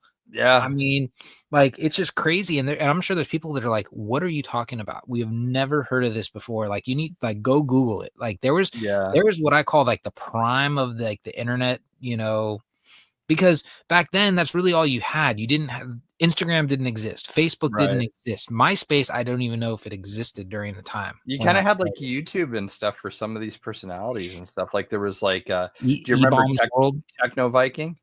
Yeah. Do you remember him? Yeah. Like that was like a internet celebrity for a little bit. And then you had like websites like eBombs World, Stick Death, like all these ones that like they would just come up with these like crazy skits, and that like I think that's kind of like how Jackass and all that stuff kind of got formed, and CKY and all that stuff, because it's somebody just coming up with something. I mean, I remember we were in 8th grade and we wanted to be like Jackass so bad. We came up with our own like little stupid skit thing, and we were filming it and trying to make, and our buddy was like kind of like one of those, he was really into like videography and stuff. So he wanted to like create all these stuffs. Like I think we came up with like 3 of them, and we were trying, and we were so young and dumb. We called it Kamikaze. And we used to do like all stupid things, just like Jackass. Yeah, like getting a garbage can, roll down a hill, and someone go flying out, or just doing stupid good shit. Old fashioned kid fun. And we used to think we were so cool, because we'd have like we'd finally do like enough stupid shit and get like a 30-minute segment put together, and we call it like a DVD or video or whatever, and we'd put it out for our friends to watch, and we'd have like a viewing party at our buddy's house, and we'd be like, shut up, we're gonna watch it. And we used to do all that kind of stuff, and it was funny because it goes to like what I was just saying, like we forced it because we were like, we wanted to be like Jackass and like Bam's World so bad that like we were doing just stupid shit trying to be just like that, instead of just like doing whatever and let it go. So I don't know. It's what I call the good old days. Like, I mean, you don't have, it's sad. Like I saw an ad for X Games because it's in Salt Lake City this year. Yeah. Like, what a sad fall from grace X Games has been. Like really, like it kind of like, that's why I said, like, I'll always say, heyday. I don't care what anybody says. I can say like, what's that cheesy old, fight me. Late 90s, early 2000s, that will forever go down in history. The best music came out then, the best dressing style, like like the funny, like looking back at it now, it's like crazy, but like the best, like what I call dress style is going to be out then. Music, sports, extreme sports, like just everything that came out. That was the heyday of extreme sports. Like that whole, like, I miss the whole like Warped Tour generation, like it was just, things are definitely different now. I mean, like COVID kind of killed X Games. It's had a pretty weak, but it's not so far, but like, I'm not going to blame 100% on COVID. I mean, I think that extreme sports had a downfall. Oh yeah, no, it definitely did. Like freestyle moto got really stale too for a while, like there was just nothing happening. Well, because realistically, there's not that many people coming up in it. I mean, yeah, kids are wanting to do different stuff, like gaming. Now they want to be stuff like that is so. They want to be. They want to be gamers. They want to be gamers. They want to have their Twitch platforms and doing all that stuff. Yeah. They want to do unboxings, like they're. I don't know. My uncle used to always pick on my my cousin's kids because they'd watch this video and it would like this this kid, like got to be like 10 to 12. This is coming from my uncle. He'd be like, I don't understand it. This kid would literally have a box. And he'd be like, what's in the box? We're going to find out.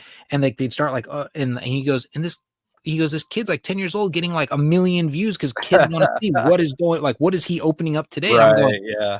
you're like, and that what's crazy is they're making a living off of that.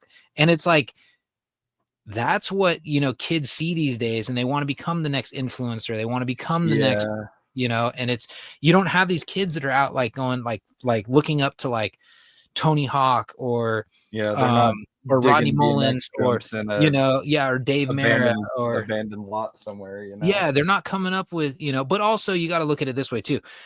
A lot of those areas have been like shut down. Like you can't do that anymore because as soon as you bust out, like if you're skateboarding on something, there's going to be some Karen calling the cops, the patrol, whatever, can't do that. They, a lot of these places suck the fun out of a lot of like what we used to do growing up. Yeah. But there's also, there's like name like the top skateboarders right now that are in the X Games. I couldn't name a single one of them. Yeah, I don't know who anyone is. I don't know who any of them are anymore. Same with BMX. I don't know anybody in the BMX game anymore. It's almost like after that era ended, all those idols their careers just died. Like actually, as a matter of fact, TJ Lavin. I was just going to mention that about the track getting mowed down. That's crazy. 22 years that track has been in his backyard. And I don't know, is he mowing it down just because he's mowing it down? Or I didn't see if he's mowing it down because he's moving or selling his house. I don't know. I think it was just adult stuff. I mean, I never hear about him anymore at all. I mean, like. Well, what was weird with him was he was one of those who he took a couple bad spills right when like the backflips were coming out and the crazy like the combo backflips, like the tail whip backflips or the Superman seat grab backflip, all that stuff started coming out, and he took a couple gnarly spills and then he kind of like left the scene and then went into like he was like a host, like he hosted on MTV, wasn't he? He did what was that reality show like not Road Rules. It was something like that, though. Dave Mara did too for a while. Yeah. And then they started going into that kind of, that line of work and stuff. Yeah, that line of work. So, but it's like, you don't really, I mean, I think the last skateboarder that was kind of like big, that was in like what I would call the next upcoming generation was like Ryan Sheckler. And that was it. I was just going to say Sheckler's it. And after that, I couldn't tell you anybody else who's into skateboarding. Yeah, it's crazy. It has changed so much. It's just and then same thing like you were saying with freestyle motocross. I mean, you had like the Metal Militia heydays, where everyone knew who Brian Deegan was, who Twitch and Scummy were, who Bo Manley, Seth Enslow, like all these guys, and then they all just kind of fizzled out. That's another one if you want to go down the rabbit hole. They would be canceled right now if if they were still mainstream. Like it just I was watching a documentary. I think it was on YouTube, and I'll send it to you. And maybe if I remember the name of it exactly what it was, but it had something to do with the backflip, and it was basically talking about freestyle motocross, the heyday, and how the backflip basically defined how that sport went moving forward and what ended a lot of careers, because there was a lot of guys that the backflip scared the shit out of them, and they were like, I'm not learning how to do it. Yep. I quit jumping ramps because of it, because it was one of those things that's like, so I had a friend who was one of the he was a pretty early pioneer in FMX. His name was Justin Homan, and he had done X Games, Winter X Games, and then Gravity Games, and then had done a bunch of X Games events like in Thailand and places like that too, because they would kind of have like a tour with sort of like a little like fake X Games comp or whatever you would want to call it. And he had a foam pit and like 3 ramps at his house, and the rule was that everybody would try it on a 50 first into the foam pit, and then if you could do it on a 50, then you would do it on a 110 or a 125, like a little like 125 trail bike, like a Yamaha TTR or something. And then after that, you would go and do it on a big bike. And I just remember doing it on a 50. It would get to the point where I would get like upside down and just stall out and wouldn't turn anymore. and I was just like, you know what, I'm done. Like I don't want to have to do this in order to do well or be successful at it. This is, and so I just quit jumping ramps and just went back to racing instead. Well, and that's pretty much what happened in this video, like the documentary. Like there was a lot of people, like they were saying like Scummy was one of those, because everyone said like, dude, what happened? Like you and Twitch were on top of the world. He goes, Twitch started doing backflips and started getting good at it, and he goes, I was deathly afraid of it, so he goes, I quit because it started becoming, if you didn't have a backflip in your trick bag of tricks when you were at X Games or Van Triple Crown, whatever, you were not getting on the podium. Yeah, might as well not even go. That weeded out like a ton of the big names. Because like all of those guys, like Tommy Clowers, Clifford Adaponte, Mike Jones, all of those guys, everybody had pretty much hung it up after that started happening. But, I mean, you had to, though, like that. I mean, that was the entire reason why my buddy Justin had learned how to flip, was because he had to do it in order to continue to do that as a career and make money and stuff. So. Yeah. And it's crazy. And then, and there's a lot of people, big names, that have passed away because of it. I mean, you got Jeff Oxcargola. He passed away because of it.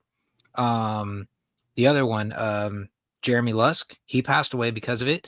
We partied together a week before he died. That's crazy. That's crazy.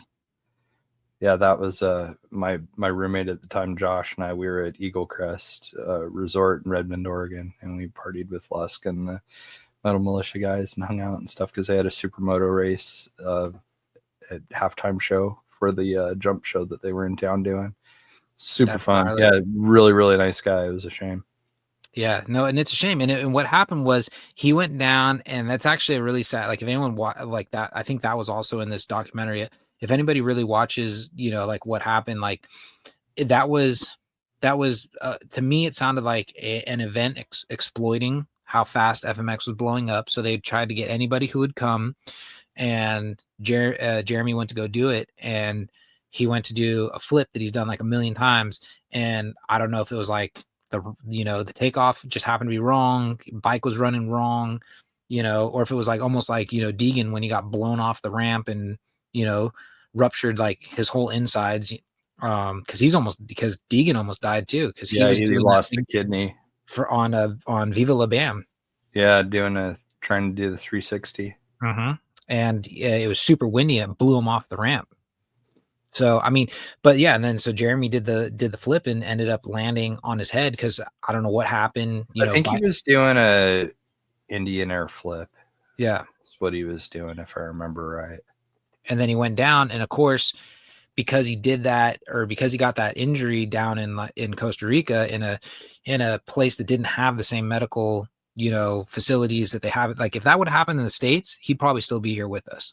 Yeah, but because it happened in another country, because I remember watching, because it's on that documentary. I remember Ronnie Fice said, he goes, we need to get him back to the United States, like that. We need to get him out of here. And they were like, and they were fighting, saying he's not going to make it on a flight. Like there's no way they're going to be able to flight him out of here. Like it's not going to happen. So they were just like, but look at this place. This place is not equipped to handle this. Like we need to get it. And like they didn't know what to do. Their hands were tied. So it's just crazy. Gnarly. But I haven't thought about those names in such a long time.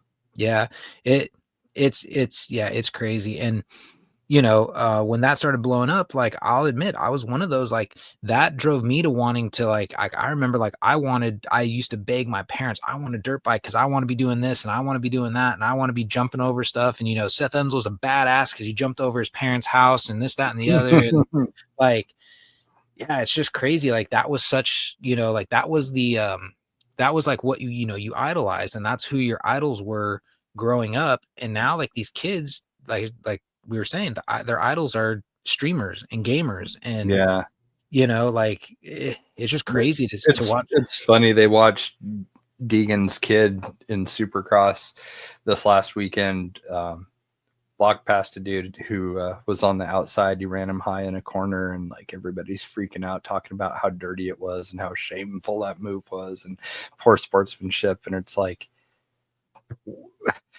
are you guys like brand new to moto? Like, you hit each other, you know, like you make contact in corners and stuff, like those things happen. Like it's funny how much like the fans have softened up and stuff because they see something like that. They're like, oh my God, that's dirty, that's cheating. And it's like, no, man, like that's racing. Like you should have seen what it was like back in the 90s and stuff. Yeah. Like Damon Bradshaw trading blows with like Jeff Matasevich and stuff. And, you know, Chad Reed and James Stewart coming together on the track. Like people just, I don't know. It's weird how society has changed. Trav and I had a big conversation about that on the phone a couple weekends ago, you know, where I was talking about like, you know, this was because you're younger than me, but like you're still old enough to where you and I still experienced a lot of the same things that we thought, you know, both thought were cool, you know, as far as like moto and music and things like that. You know, we were both kind of like, I was at the older end of being a kid, you were at the younger end of being a kid. And I was trying to explain to Trav just how different my mindset is compared to how things are today. You know, it was like back in the day, I mean, it was just, you had to,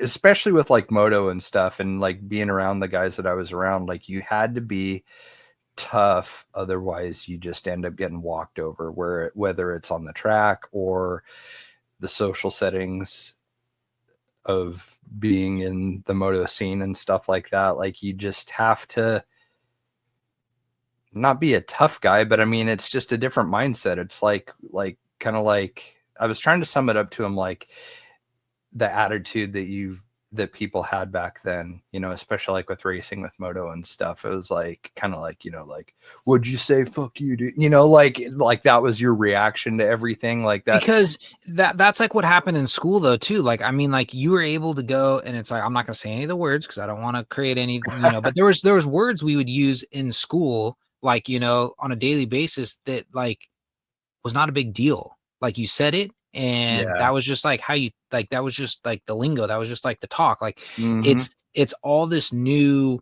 like they've softened everything you do. Like, and it's like, that's why I think the society is in the shambles that it's in, is because you've taken away all the way, like you're just saying, like something happens and you're like, oh yeah, F you, dude, like what? And you're getting in each other's face, and it's like, and you handled stuff. It's like, you still, like, you know, there's a whole, that was part of a whole thing. And some of that was actually like a show. People used to like, you know, they were like, oh, so like if it's in like Supercross, like you were just saying, like Chad Reed and Bubba Stewart, like, you know, duking it out, like, you know, and all this, that, and the other, and people get all excited. And like, I remember being at Supercross, I don't know if it was Oakland, which one I was at, but it's like they started going at it in and out between the turns, and like the whole stadium starts cheering, and like, because, you know, they came to see that. That's what they wanted to see.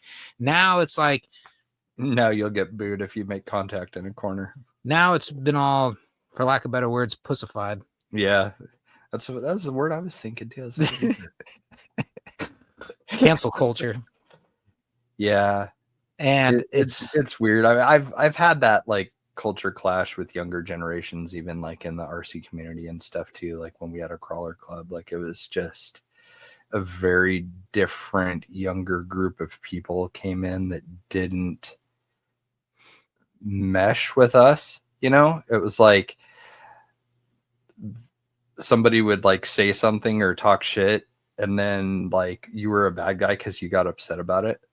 Yeah. You know, like, like, wait a second, you know, like you just said what to me, and like all of a sudden, like you don't understand why I'm angry with you, or why I'm like, forget it, I'm overdoing events for you guys. Like, are you for real right now? Like people just, I don't know. It's so funny. It's just funny. I find it funny how all this stuff, like everything, like from the music to the, you know, the off-road sports we're talking about to X Games, everything in a way ties together. And it's kind of crazy. Mm-hmm. No, it definitely does. I mean, it's like, it's funny. It's, you know, people are probably like, why the hell are they talking about music? Like, that doesn't make sense, you know. But like for me, I mean, like this is where I work pretty much. Like my entire day is spent where I'm sitting right now. Like if you were to see where I'm at, I'm facing like 2 computer monitors and stuff on my desk, and this is my work area. And then like behind me is a bench where I do like soldering and all the dirty building, and then all the cleaner stuff I do is over here by the computer. But I mean, my entire day is full of me listening to music, you know, like, because it's just me. Like, there's nobody to talk to at work or anything here, you know. It's like any kind of communications, like text or email with other people. So I am just constantly listening to music, and so it has like such a huge impact on my life because it's one of the things that's just constantly there, and I'm always spending my free time revolving around music. I'm just a huge fan of it, and it's just funny because it just ties into the RC thing and stuff, especially too. And like with trying to do like content for social media stuff and everything, like I try and use music that not everybody has heard. And like my personal account, I'll play like really obnoxious stuff that I really like, you know. And if people like it, fine. If they hate it and, you know, don't want to, you know, they flip to the next swipe to the next person or whatever, fine. But like I, you know, try to use music and stuff that isn't the same exact clip you've heard on every single TikTok or Instagram reel. But You you know? want to know what's funny about that? So because I don't know if everybody that listens to us actually has like a quote unquote like a business or a creator profile.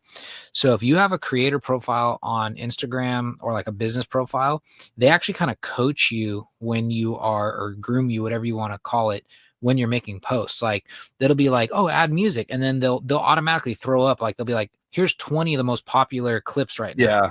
And Yep.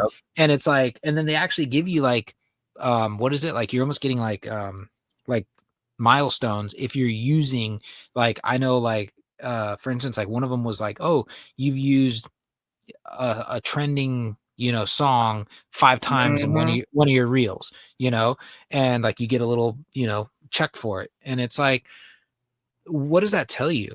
That there's another entity that's like pushing what people are listening to or what they're engaging in. Because like if it has that song or whatever, they figure, oh, it's a catchy song or it's a catchy verse or whatever it is, it's going to bring more views. So then all of a sudden that song becomes like a one-hit wonder because everybody knows it from, you know, oh, it's Instagram famous or it's TikTok Actually famous. seen like interviews and conversations where people have talked about in the music industry where executives will try and have an artist's song tailored to where it will do well on something like TikTok, like that versus like Billboard charts and stuff like that. Like it's just, the shift is wild now with how things like one that of have them changed. Well, one of them that I can point out that did that, he falls in the country category now, but this guy is named Shabuzi. I've been listening to him. Shabuzi. I've been listening. Shabuzi. Yeah. So I've been listening to this dude for about 4 or 5 years now. You know, he's had some really good songs that weren't popular at all. He decides to do this song. It's called the bar song, and in parentheses it says Tipsy. He took the Tipsy chorus, you know the song Tipsy from Jaquan. Mm-hmm. 1, here comes a 2 to the 3 to the 4. He kind of took that chorus and he changed it, and he goes, everybody at the bar's getting tipsy. So yeah, they you know, they talk about Jack Daniels, you know, whatever. That song is so catchy and it blew up because so many people played it. It was in their TikToks, it was in their Instagram reels, and that song blew up. Now this guy's like totally famous just because of that. It's like, it's kind of, in a way, to me, I kind of look at it as like sad, because it's like nobody ever discovered him like I did with his other songs that I thought were really good. And that it's like this one song that became so popular, and now he's like, you know, a hit. You know, everybody knows who he is just because of that. And I think it goes back to like what you're saying. Like, did somebody come and say, hey, I bet you we can market this song and it's going to become, this and it's going to blow up. Yeah, I'm sure that a lot of that stuff is planned. I really do. It's just, and that's just marketing and executives doing what they're supposed to do and looking for new ways to do it better and everything. And also, I wanted to say this when you played the video, but I didn't want to like get all off topic. But when you played that video of your drifting, that song, like to me, like I had like the old school like first person shooter kind of like sound in my head. Like I was like, man, this guy's got like the old school Doom playing right now. I just try and use stuff. No, it was cool. Like I'm not saying it to pick on you. I just thought it was no, cool. no. I didn't think you were. It's just, I don't know. It's just tough, and I realize a lot of people hate what I listen to, but I try and keep most of that off at SOR and the pages for this, and keep all of the really obnoxious garbage disposal noises and pig squeals on my personal. I get what you're saying, and it's hard, and unfortunately, like being in the positions that we're in, like we have to kind of play that game, because it's like if you're like for like that Scale RC show, if we're putting out a a clip or a reel or a post or whatever, you're not going to want to go too crazy with the music, because we're trying to have like a broad audience look at it. So it's like you can't be like too crazy with it. So I get what you're saying, because it's like I got to do the same thing, because like when I post stuff on Dean Designs, because it's pretty much like my stuff, I'm kind of like, all right, I'll play whatever I want to play because it's mine. But now if I'm doing something for like Scale RC or Scale Challenge West, or if I'm doing something for We Rock, I try to keep those like you're saying, like kind of like user friendly for everybody, because I want the masses to see it and I want to get engagement. And I don't need to like detour someone because they're like, I can't get over what they post online, so I'm not even. Yeah, and that is a real dilemma too. Like, well, for example, like this was a song that I had shared just the other day where I was like, it was one of the bands that I listened to, and I shared it on my personal Instagram, and I guarantee, like, if I used this for anything other than me, like people would be just over it. Yeah.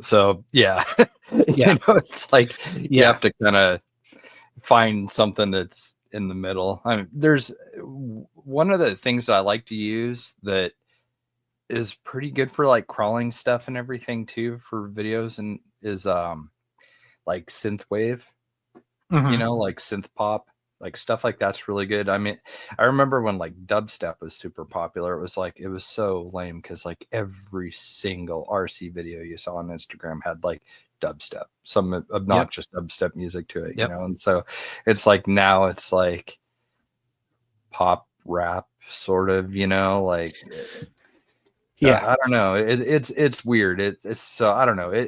Music choice is tough though, because it is 100% something that people can like turn you, like will turn people off of your social media content. That would be something good to have somebody on and talk about one of these days, like how you curate music for your content, and just going through some of the choices that you would make in order to make sure that something is seen that maybe the average person wouldn't know to do. So I've already dropped this hint before, but I think this is that's another one that we could ask, is like if Oscar's on, because Oscar is one of those, if you follow him on TikTok, on Instagram, he's really heavy on his TikTok right now, because it's kind of like interesting. It's like he's got a whole fan base that knows him from his TikTok that doesn't even know he does the RC thing, doesn't even know he was part of one of the biggest, RC duos in California. It's crazy because he went on this whole thing. I guess you can kind of say it's like a self-healing journey kind of thing, and he's kind of just brought everybody with him, and he's used like his experiences from hosting with the autism awareness and all that stuff, and he's kind of he has like this whole like different side of him on Insta or on TikTok. And it's interesting because like I see people like, because I'm one of those weirdos that like I just read comments sometimes because it's just like, to me it's like entertainment. Like I'll just like, oh, Right. let's see what someone's like, let's just see what people are commenting. And I don't read them all, but like I'll kind of scroll through and I'll see if anything kind of sticks out. And it's interesting watching like the people that are engaging with him, because you're like, this person probably has no idea that you're in RC. This person probably has no idea your history in RC, but they're being touched by the quality of content you're putting out in this different kind of light. And it's just interesting because it's like you're touching these people's categories. And my hat's off to him, because he's one of those, he's like kind of like turned into like almost like a social media personality, because he's like, I mean, it's funny. It's like they always say like, oh, you know, you've made it when you start getting the fake accounts made for your stuff. And Oh, he's wow. already started getting that. He's had to put a couple posts out on TikTok saying that like, this isn't me. I'm not going to ask you for money. I'm not asking to take you here or come meet me here. Like, that's not me. Like, Yeah. this is my only account. And it's kind of crazy because it's like, okay, you've got a big enough audience now that some bot or person is trying to, totally rip off, your fan base. Yeah, try and steal views and stuff from you. But what I'm getting at is, if you watch his content, like he'll have like his, what I call your homegrown, like what, if you are from that area, the rap, like he'll play like Mac Dre, Too Short, stuff like that. And then some of the other stuff is like he plays some of the country or the rock or whatever. Like he's got a whole different, like he's got a big like catalog of the different music that he picks for like the background and like the basis of his posts. So I think he'd be somebody that would be good to kind of like, Yeah, that pick your would brain. definitely. So I think we need to Those reach are out. interesting questions, because I mean, it's like it's very much part of the hobby, and like it's a lot of people seem like they are getting into the hobby so that they can become kind of like Instagram famous, or so that they can do reviews and stuff, and that's one thing that just sucks, is like, that's cool to have ambition and aspirations and stuff, but it's like it gets so old seeing people, I just reviewed this blah blah blah with some obnoxious thumbnail picture that they've spammed every RC Facebook group with, to try and get you to watch their stuff. And it's just, I don't know. Well, what's funny, Some of go it ahead. a little cringy. Yeah. Well, what's funny is I follow a handful of, in the truck scene, the off-road scene.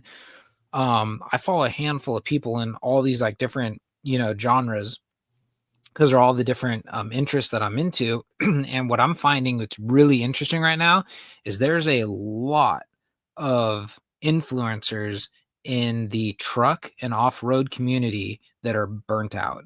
They're like, I'm done. I'm over it. I did Really? it for 4 Oh yeah. It's becoming a thing. Like the truck scene is so toxic right now. The whole truck show scene, like the actual like fancy show truck, Wow. the guys who put all the crazy, like there's people that are straight up like, I'm selling my SEMA truck.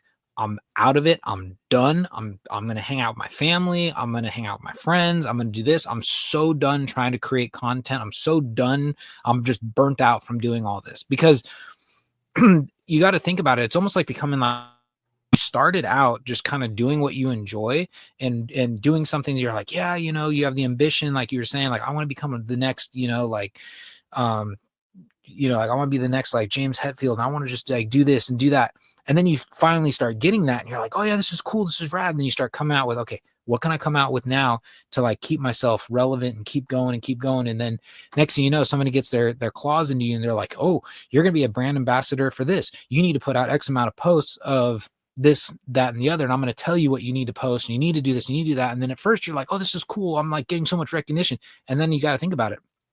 Doing that for like 4 or 5 years straight, you're probably like, what has happened in my life?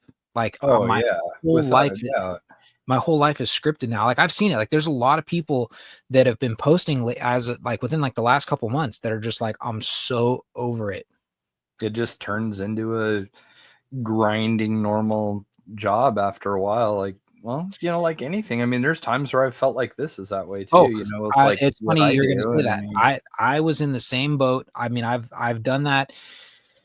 RC was that way. Like when I first got into it, it was a hobby. It was to do something cool. Like it was to do something that like I enjoyed, using it as like a creative, outlet of, building whatever you want to build.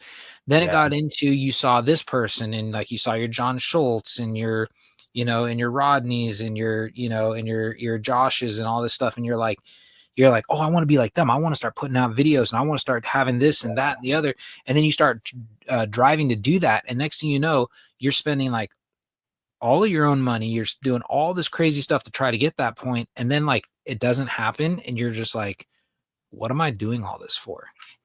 It's funny. This semi that I've been building back here, I've been doing a build series on it and I've been sharing it to the podcast page too. But like I had the longest video that I've done so far, which was 2 minutes. I've been trying to keep them at 1:30 because that's kind of like the happy place for most music on Instagram Reels. But it's like AE shared the first one, it had like 2,200 views. Then the next one I put out, they didn't share, it had like 700 something. Then part 3 just came out on Monday and it's got like under 500 views. And so it's so funny. It's like you have to pay attention to that stuff to kind of figure out like, okay, well, why is this not performing versus the other ones and stuff? And what did I do differently or what should I have done? So it's like you really start examining what you've done in detail. But then also it's like you'll have, I mean, dude, that 2-minute video, I'm not kidding. I bet you I had, including doing the voiceover work and stuff, probably 3 hours of editing for a 2-minute video.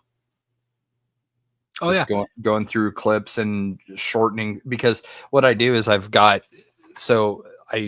it kind of like a first person view. I have this thing that goes around your neck and holds your phone.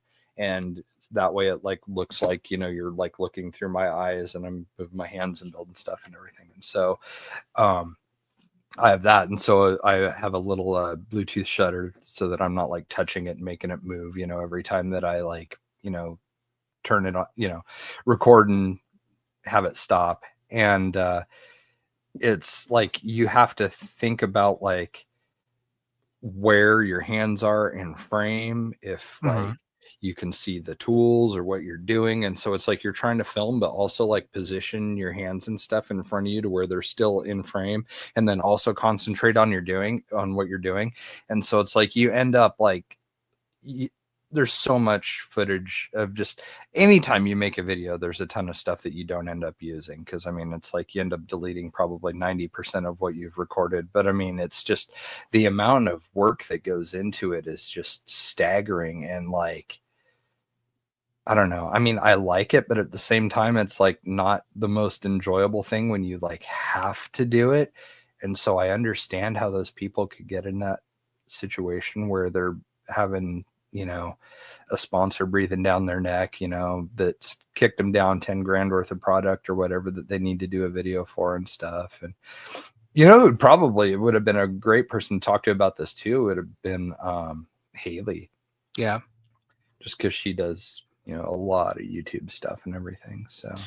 And she's one of those that like I've watched for a long time. Like I remember when I first discovered her, and like you watch the quality of her videos change. And that's the other thing too. You can tell like when people have been doing this for a long time, because like you go back and you look at like, okay, 2-3 years ago what they were putting out to what they're putting out now, and it's like night and day difference. But it takes time to get to that point. Like you're not gonna just come out and you're not gonna have like some like Michael Bay film quality is like your first, like your first ones are going to be awkward, they're going to be a little weird, you're still figuring it all out, and then as you go on, you kind of get better at it or change, like because I remember like what you were saying brought back a lot of like what happened with like 2 Chainz and like doing the videos. Like I remember we used to go out to events, I'd have hours of like film and I'd have to go through and I'd end up with like a 3 to 4 minute video, and you're like, and it's funny because a lot of people don't realize it's like, yeah, you're filming all the time, but then you realize that's not going to captivate your audience. So you're like, I can't use it. Yeah. And like if it's just like you standing there watching, waiting to go in your turn, like no one's going to watch that. So you got to find like the action shots that you want Then to make it more like appealing, you got to know how to blend it in and do fades in and out to the next scene and make sure the music isn't too crazy. And then if you don't want it, well, because now it's kind of changed. But back when we were doing it for 2 Chainz, I had to pick what is it called? I had to pick non-copyrighted music. Otherwise, Oh yeah. they'd mute out your video. So, and it would Yep. totally change the way the video would go. So like if I was like, oh, I wanted to use whatever song, they'd be like, nope, can't play the song. So you like watch the video and it's just silent. And you're like, that totally took all the dynamics out of everything I Yeah, was doing. So now That's you're like, so rough. and now I think it's different, but back Yeah, then, they've changed it now. I think you just don't get monetized for whatever, you know, if it happens to have a copyrighted song, like you don't get it like taken down or muted Yeah. necessarily. But yeah, So- it's hard, and like that's the other thing too, is like that I really noticed like with doing the build series is how do you make that interesting? You know, it's like how do you make putting parts together and, you know, turning a, you know, screwdriver, how do you make that into something that people will watch? And so I mean, I don't know. I was trying to think of like, because I mean, a build video's got to be like the most boring thing that you could ever possibly film. You know, like that's not fun. It or is, cool. but at the same time, I know that there's a lot of people that are visual learners, so they're gonna like watch the video to try to put it yeah. together. So it's like I think the tried and true method with a build series is slow down and actually have like like a normal like 1-to-1 speed of doing a certain thing, but then like doing the monotonous things like mounting tires or whatever. Right. Yeah. Just do speed it like up like through that, hyperlap and just like whatever. You're just like flying through it because Yeah.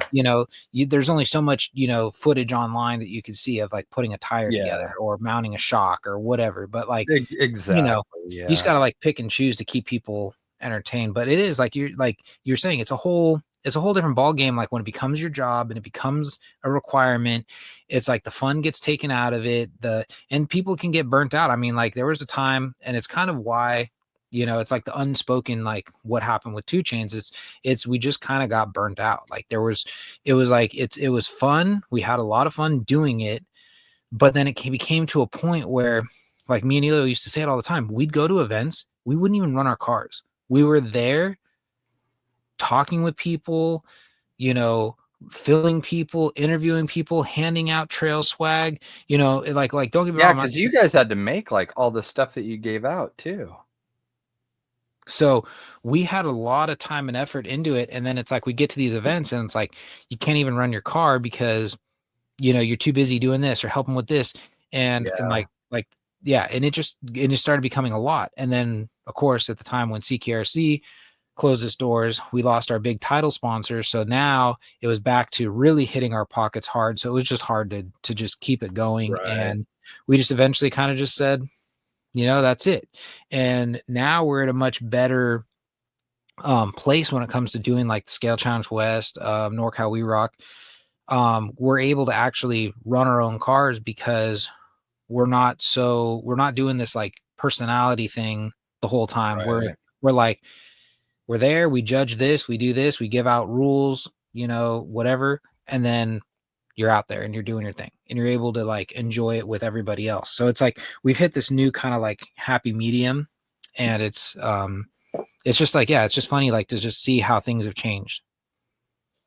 I think one of the hardest things for me with taking on some of these like roles that continuously change as a business owner is like,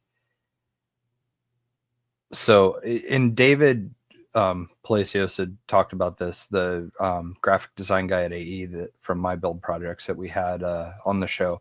He was talking about how, because when we had him on, he was just kind of like in the infancy stages of getting his YouTube channel launched and stuff.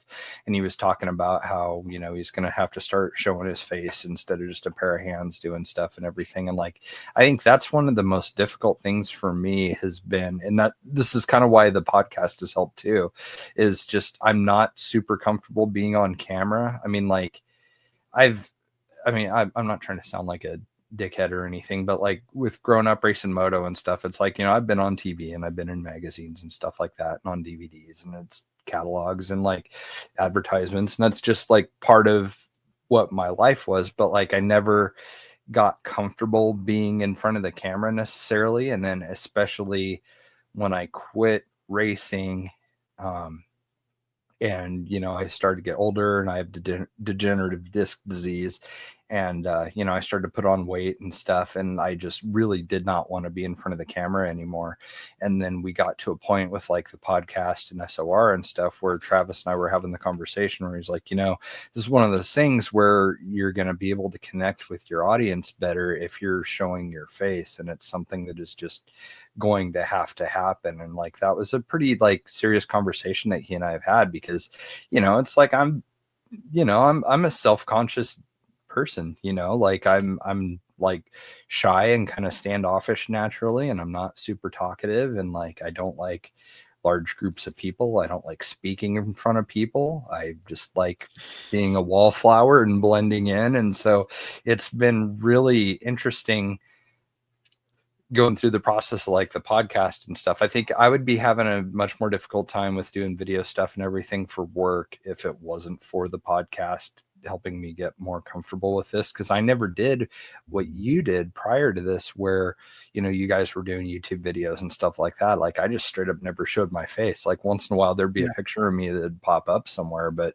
the rest of the time, like I was like super stoked on being able to just have SOR be this like anonymous thing where nobody really knew who was behind it or anything, and so that's something I've really struggled with, is like bringing personality into it. And really with like the build videos and stuff, that was tough, because that was really all I had to lean on. It's like, how do I make this video interesting? Like I'll touch on certain points, like certain products that I'm using, I'll mention.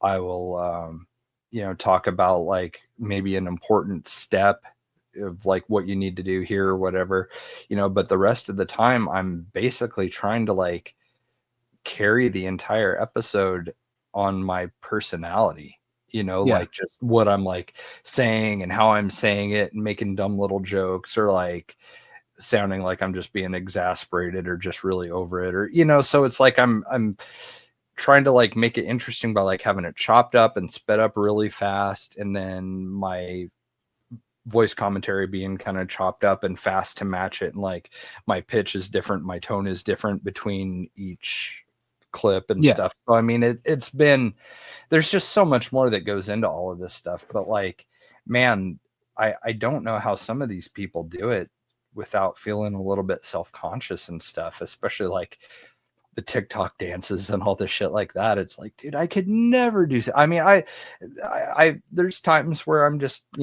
here on the show talking and I feel foolish, or, it's like an unflattering camera angle and I've got, like double chin showing. A triple chin. Well, I was going to say double if you want to. No, because like I do, feel really bad. No. Tell me I have a triple chin. No, because I do the same thing. Like you've actually posted like certain clips from the show, and I'm like, dude, that's a horrible angle of me. Like, why are you why are you choosing that one? And hopefully it's this way for everybody, because I don't notice that. I've never looked at something and been like, Adam looks silly here, I'm not going to use it or something. It's like, you just look normal to me, but me, I'm like super shy about it. And it's like, oh, I'm not going to use this one because I look stupid when I'm smiling, or, like it's that stuff that you think about. Well, because you're always going to be the hardest critic on yourself. It's just natural. Cause like, I know with me, my biggest thing is, it's the hats that I wear. There's certain hats that make my head look huge, and it's like I get like self-conscious about it. Like certain trucker styles where they have the really big tall front with like, and it comes to the point, it's almost like the style you're wearing. Sometimes when they're on my head, they make me feel like my head is just like grown this much. And I'm going, dude, I look like I got a big old like 10 head, and like I'm just hiding it with a hat. Like this is like embarrassing. Like, why am I like, I can't, I should be wearing this. And then it's like, I don't know. And it's like you said, you're probably beating yourself up more than anyone else ever noticed. Everybody else is probably just like, oh, watching the video or whatever. I hope that's the case. I mean, not just for me, but for everybody else. But like, I think it is a lot for everybody. Cause I mean, like people, they do. They like you're going to be your hardest critic. Like you're always going to beat yourself up. My whole thing is, and especially like, and it still happens on the show. I'm horrible.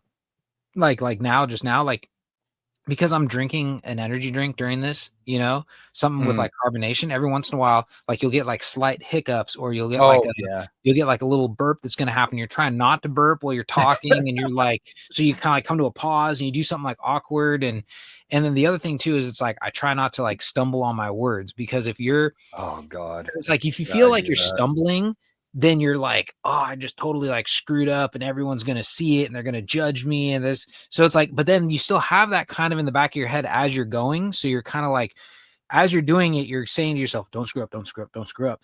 But then like sometimes that overcomes it. And then you're like, cause, and then you really think about it and it's just like a whole train wreck. I mean, dude, I'm so bad at it. Like the very last episode that we had with the guests for the F1 episode, I had lost my train of thought carrying on about something. And like, it was funny. Like Travis, like after the last episode, Travis gave me like a talking to. And so you got in trouble by Travis? I did. I got in trouble with Travis. The producer slapped your hand. I know, right? Well, shit, like I'm doing all the production work now. So it's like, he's just the boss of me, I guess. And that's all there is to it. But, he was just like, how stoned were you during that episode? I was like, I wasn't. I go, honestly, dude, I said, I'm sorry. I was just genuinely nervous talking to those guys. Like, I wasn't really nervous talking to Tony, because for whatever reason, I just can talk to Tony easily. But I had never spoke to Aaron or Thad before. And I'm always kind of a little bit nervous around Haley, just because like, she's really an intelligent person and she's really smart with all the social media stuff she does and everything. And then Thad and Aaron are both like straight up geniuses in their own right. Like Thad drew the HPI venture, just to give some context to, who we had on the show. And so, I mean, dude, I was freaking mortified because I'm sitting there talking to them and I'm worried about saying something that makes me sound dumb.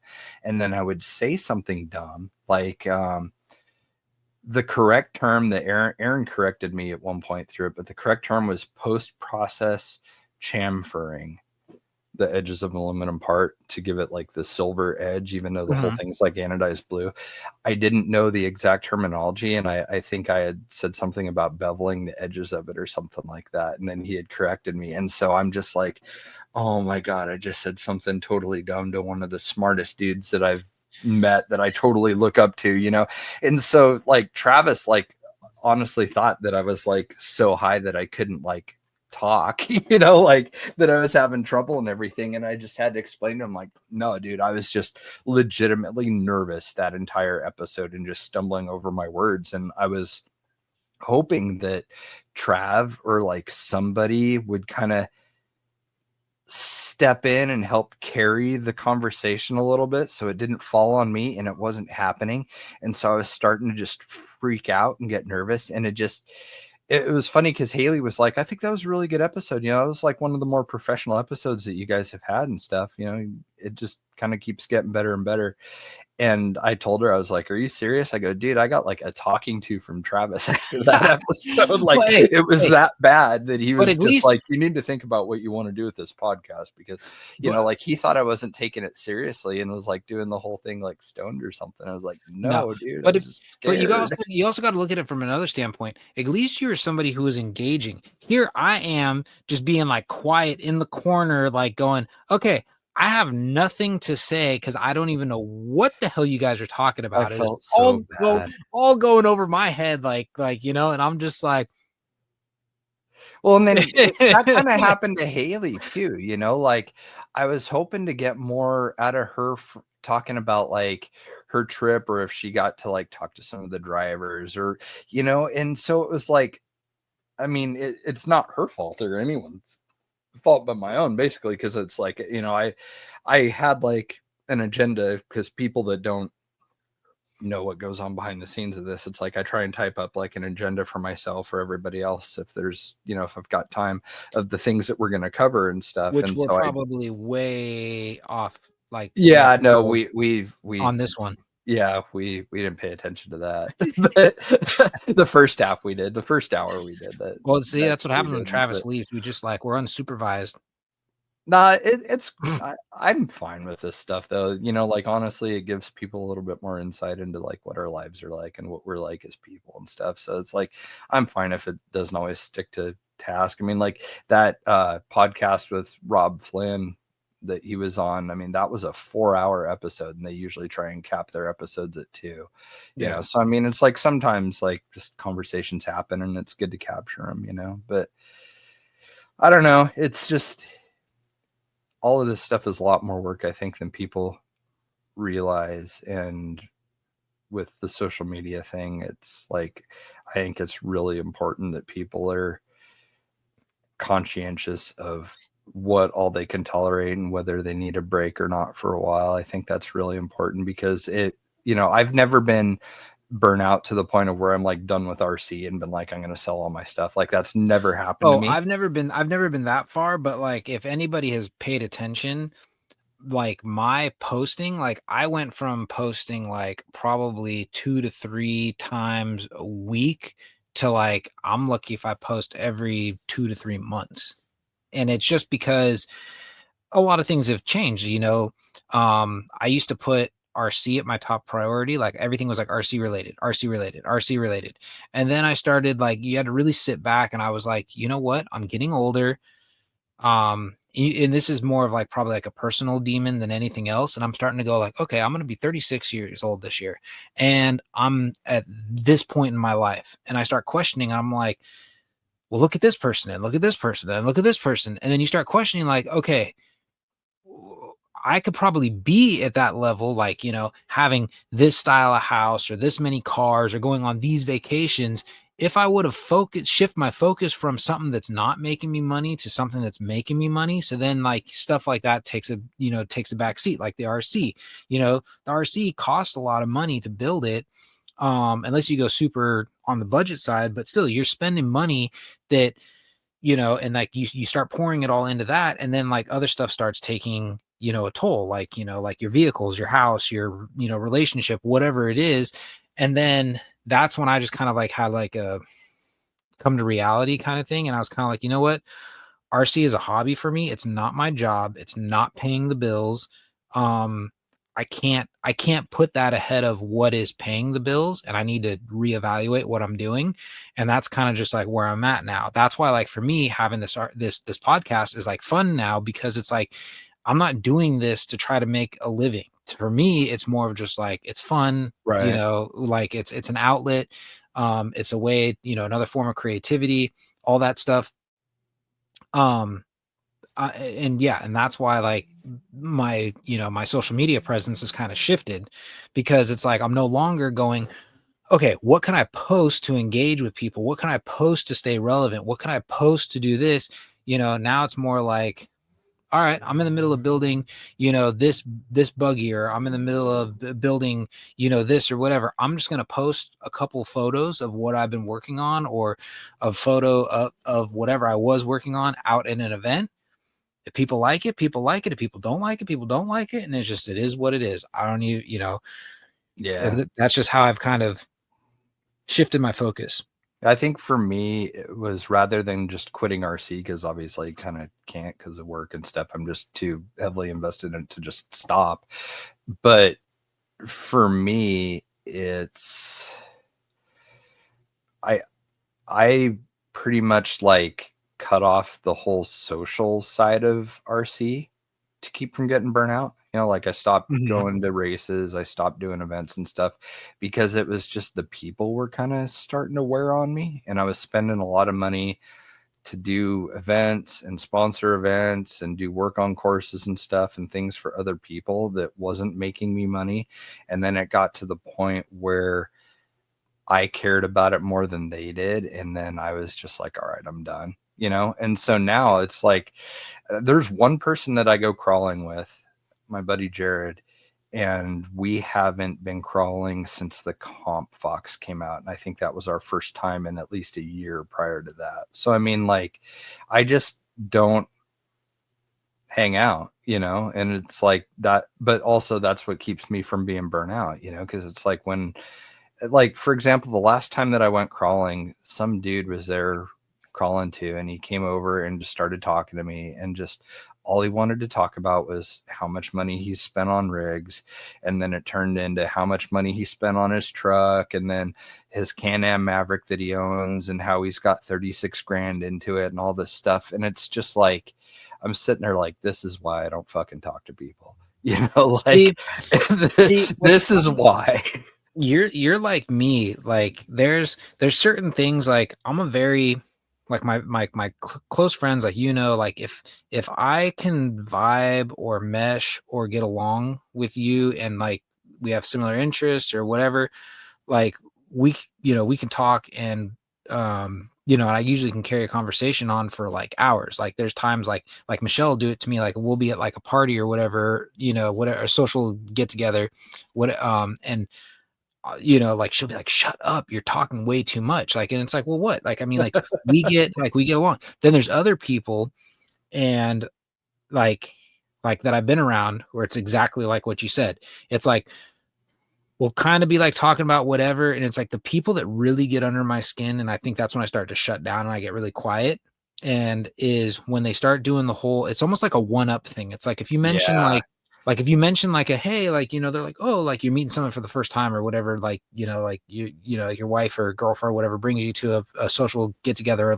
or like way back when like you first meet their family or certain people, and they're trying to introduce you to people, and like if you're having a conversation with them and and they're like, oh, so what do you do for work? And you're like, oh, I do this, this, and this, or, oh, I'm doing this. And then they try to engage a little more, like, oh, so what are you working on now? And then all of a sudden they go from, like, once you say what it is, okay, well, you know, well, I do this and and like, it is, and like, to me, it comes off as like a bragging fest. And it's like, okay, I didn't ask for any of that. And it seems like everything I say that I'm doing seems to be a one up. I'm like, I'm now irritated and annoyed, and I start to like shut down. And it actually happened at Thanksgiving last year.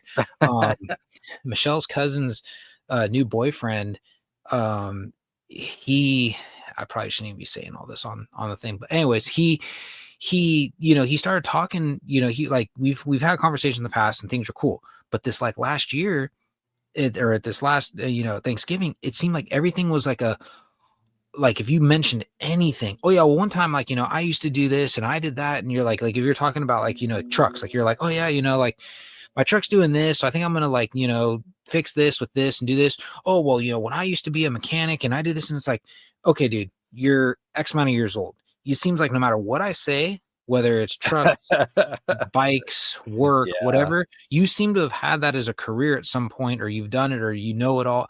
Like now I'm just annoyed and I start shutting down. And actually, Michelle's cousin said that to Michelle, like afterwards, and goes, oh, like, oh, you know, so-and-so was asking, is everything okay with Adam? He seemed kind of quiet. And she was like, oh no, everything, you know, and Michelle's to play it off like, oh no, everything was fine. but deep down, she you know, she can't say that. She didn't want to hurt his, you know, anyone's feelings, and like, I don't want to hurt his feelings. You know, he's a cool dude, but it's just like, yeah, you can't, you know, it's like I reach a point. I don't like getting flexed on, you know. Nobody does, like, but it's like, damn, there's a happy medium, because I've caught myself kind of doing that. Like, you know, like somebody starts talking about something and then you get excited because you're like, oh, you know, that's like like that's an interest I have. And then you start talking about like your stuff, and then you start second guessing yourself. You're like, okay, wait a second. Am I now turning into what I usually get irritated with? Yeah. There's just certain things that are just off limits with me as far as conversations go, like money, religion, and politics are just something I don't talk about in public. Like with friends, it's a different story, but like in social settings, I just don't talk about those things. And like, I just cannot handle somebody sitting there talking about like how much money they have and how much they spend on this and that. And it's just like, yeah, God damn, will you just shut up, you know? And it's just, it got to one of those points where I was just like, this is why, you know, like it reminded me like why I'm not as social as I used to be, because it just gets to the point where it just grinds on you and it just wears you down, you know. And it's with me,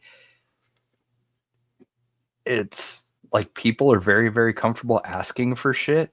You know, like, oh, if you ever need somebody to do product testing, or you ever want someone to review that, you know, I've got a YouTube channel and blah, blah, you know. And it's like, I run into that every time I go somewhere with like crawling and stuff, it's just like, man, just What's please funny, don't talk to me. Please don't come talk to me. what's funny with me now is I'm almost like I've almost reached this point where like I'm doing like I'm almost trying to, it's like share the wealth kind of thing.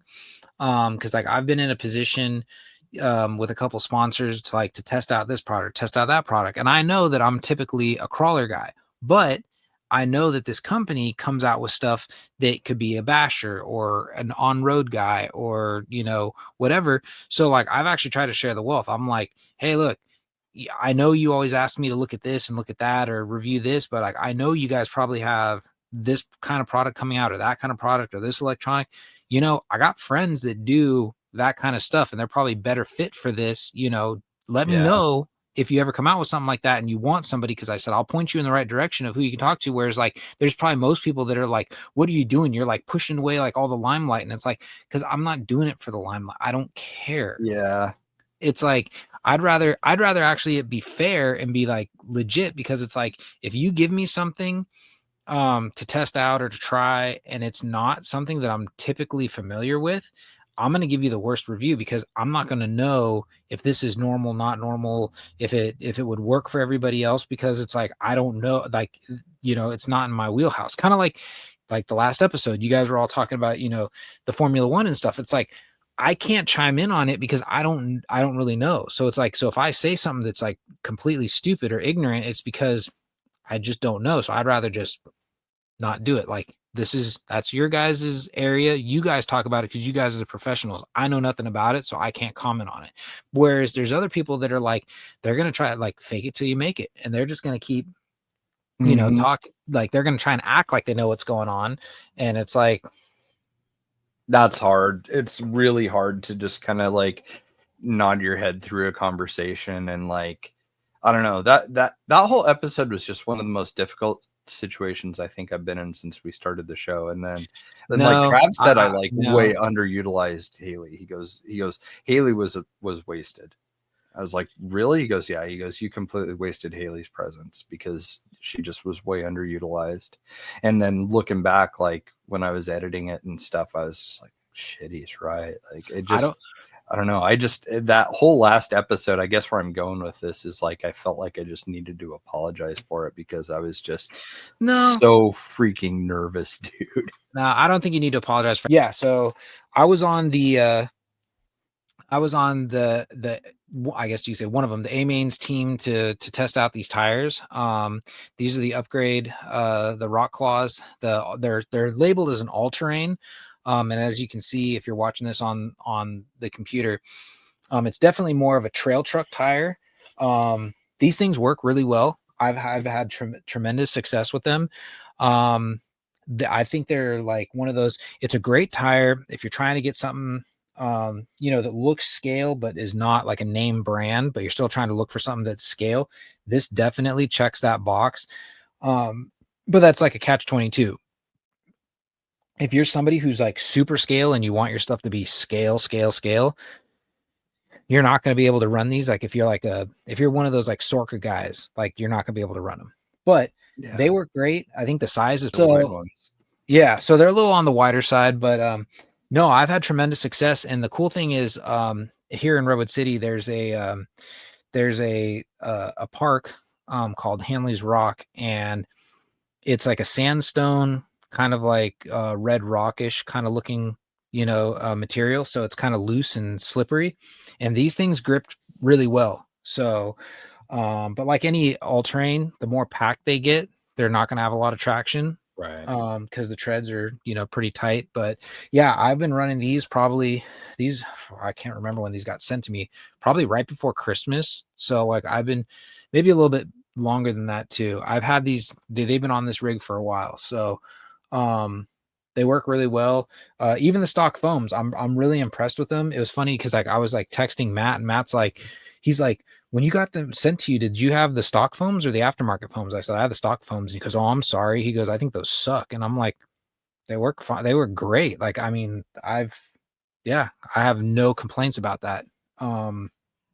So the side hill is a little on the soft side. They kind of move around a little bit, but all in all, I've been like That's to super be happy. expected with open cell phones though too. So I Yeah, mean, but I mean, all in all, I'm super impressed with them. Like I said, they're the right size. They're 4.75, so they're tall enough that your average car, and that's why I threw them on the Deadbolt, which your wrap is still going really strong. But this I've always car, liked those. this truck is pretty much bone stock. There's I mean, obviously I got an MKS servo in it, but I mean, it's still got the plastic links. Like I have not even upgraded the links, That's so rad. That's which how is I had left mine too. which is funny because it's like, I don't know. And that's why I call this like my test rig, because I've done the basics. I did the free mods, with the shocks. Mhm. You move the rears to the front, the fronts to the rear, and then you swap the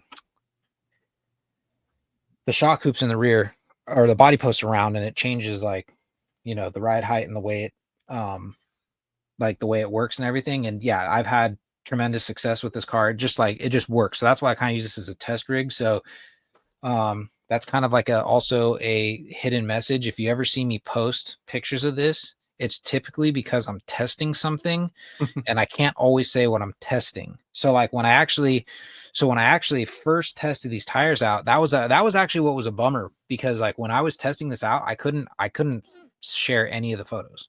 So it's Yeah. like, or videos or anything. So it's like I had to keep everything kind of like in the wraps. But now that it's out, I could definitely talk about it. And like I said, I'm really happy with these. So they work really well. And I'm trying to find a place without whacking everything where to move this out of the way, because the next car stay. Okay, so these guys, and these are a monster. These have been sitting over my head for I don't know how long now. And I got some trail time on these, and then yeah.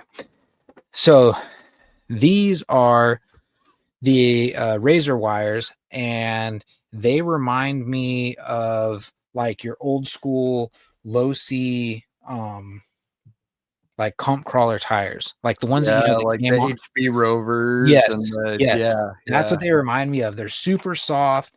They grip the rocks really well. They're actually really tall. So these being a 1.9,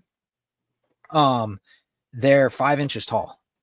Wow, really? So these are a 5-inch by 1.85 wide. So they're a tall tire. Those are These, huge.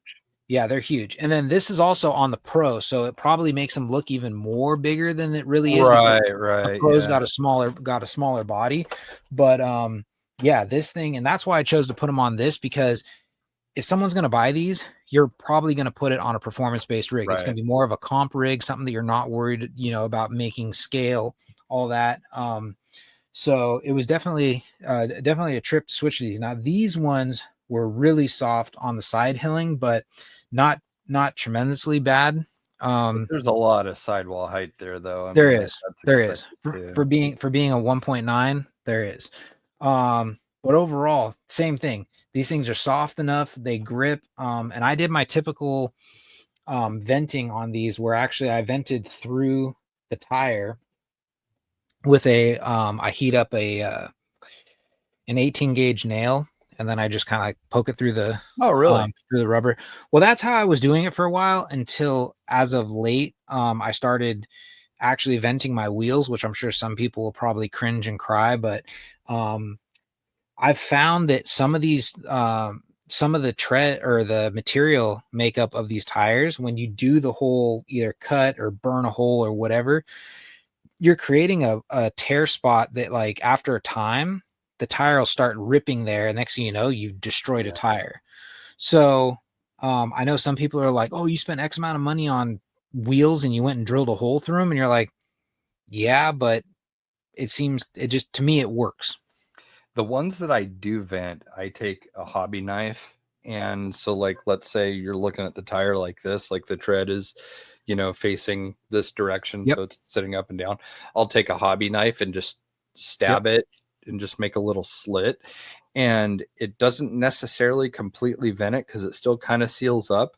But we get so much rain and stuff here that I don't want to put like a regular sized hole or anything in the tire, because then your foams get wet and then they rot and get gross and break down, and then there's nothing left of them after a couple of years. So what I'll do is do that, and then when there's a temperature change and I need to, like, let's say it's really hot out and the air is expanded, I'll just squeeze them and let that little bit of air out to where the pressure kind of equalizes. So it's like if you just make a tiny little slit like that, you can actually kind of adjust your air pressure almost on the tire. I used to just use like body scissors or, dikes, and I would just cut like a chunk, like almost like a triangle into it. But the problem I was having with that was kind of like what you were saying, but yours is more planned. Mine wasn't. Like, I used to leave here and go up to Axial Fest, and my tire would be all sucked in because it would close on itself, and then I'm sitting there like trying to open it up and get air in it, and it's just like I started having problems with that. So I just was like, I was like, I got to go with something else. And I've noticed that, like, because I did it with actually both of the moon buggies. I drilled a hole in it, just like you would find in your old, like in the Axial. Remember the plastic ones where like you could actually adjust it and you can change how much air comes out of it. Right. This one you can't adjust because I just drill a hole and that's it. I've noticed that it's more controlled for what you're doing. There's always going to be a hole there. It's always going to allow the air out. So it just seems more like you're not fighting, is it going to seal back up? Because some of these tires are super sticky and you cut a hole in it and it'll just seal itself back up. Well, that's even my G8 trenchers do that. Those are the ones that I use on like my kind of comp style truck, and which is no, I was just saying, like, I had the same problem. That's what was on here. I had the trenchers on the Pro until I got these tires sent to me to test out, and then I swapped them out to the Razor Wire. So, but these are both great options from Upgrade, and like I said, I got to pick and choose what I say, because I don't know what I'm allowed to say still. Upgrade is one of those companies that you're going to start seeing a lot more stuff out of, right? And especially push through AMain, because it is now a part of AMain. It is similar to like finding ProTech.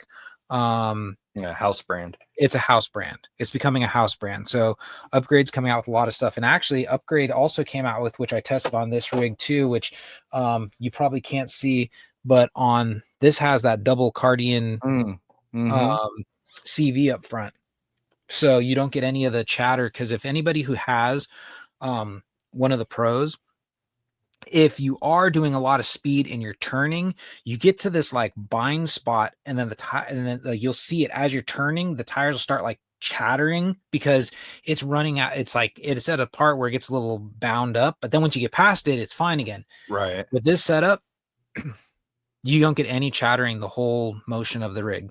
Oh, nice. They're a little weird. It's a little weird to throw in the car because you got this thing that's like moving on you. So like, like when you put the knuckle on, normally you can kind of like twist it and like till it engages, and you'd like find the right spot. This one, it's kind of like moving on you. So you're kind of like trying to fight it. But once you get it, it's fighting a wet noodle. Yeah. So, but yeah, so this is becoming like, so this rig's got 2 Upgrade products on it that has been tested through it. And, I'm not tremendously hard on my rigs, but I definitely tested them out. Those it was a shame that Axial Fest West wasn't happening this year, because I was going to be able to test these tires out at Axial Fest and be like, look, the tires and the CVs have been through Axial Fest, because these were on this rig last year at Axial Fest when I was testing them out right before they released them. I think they released them like either right after Axial Fest or right before. I can't remember. But yeah. So Upgrade, I gotta say they came out with some nice tires. Nice. Yeah, I was surprised to see him go from doing the basher stuff to jumping into the crawler market. I was like, oh man, they're gonna really start expanding their catalog. And I think a lot of that has to do with being the fact that AMain has acquired them as a house brand. Yeah. No, I think that's awesome. I think that's really good. Can always use more choices. Yep. Well, we are rapidly approaching 3 hours, and I got to edit this thing, so we should probably get jamming. So, thank you again, everybody. We appreciate you for sticking with us. If you're still here, thank you very much, and we'll catch you next time. See it.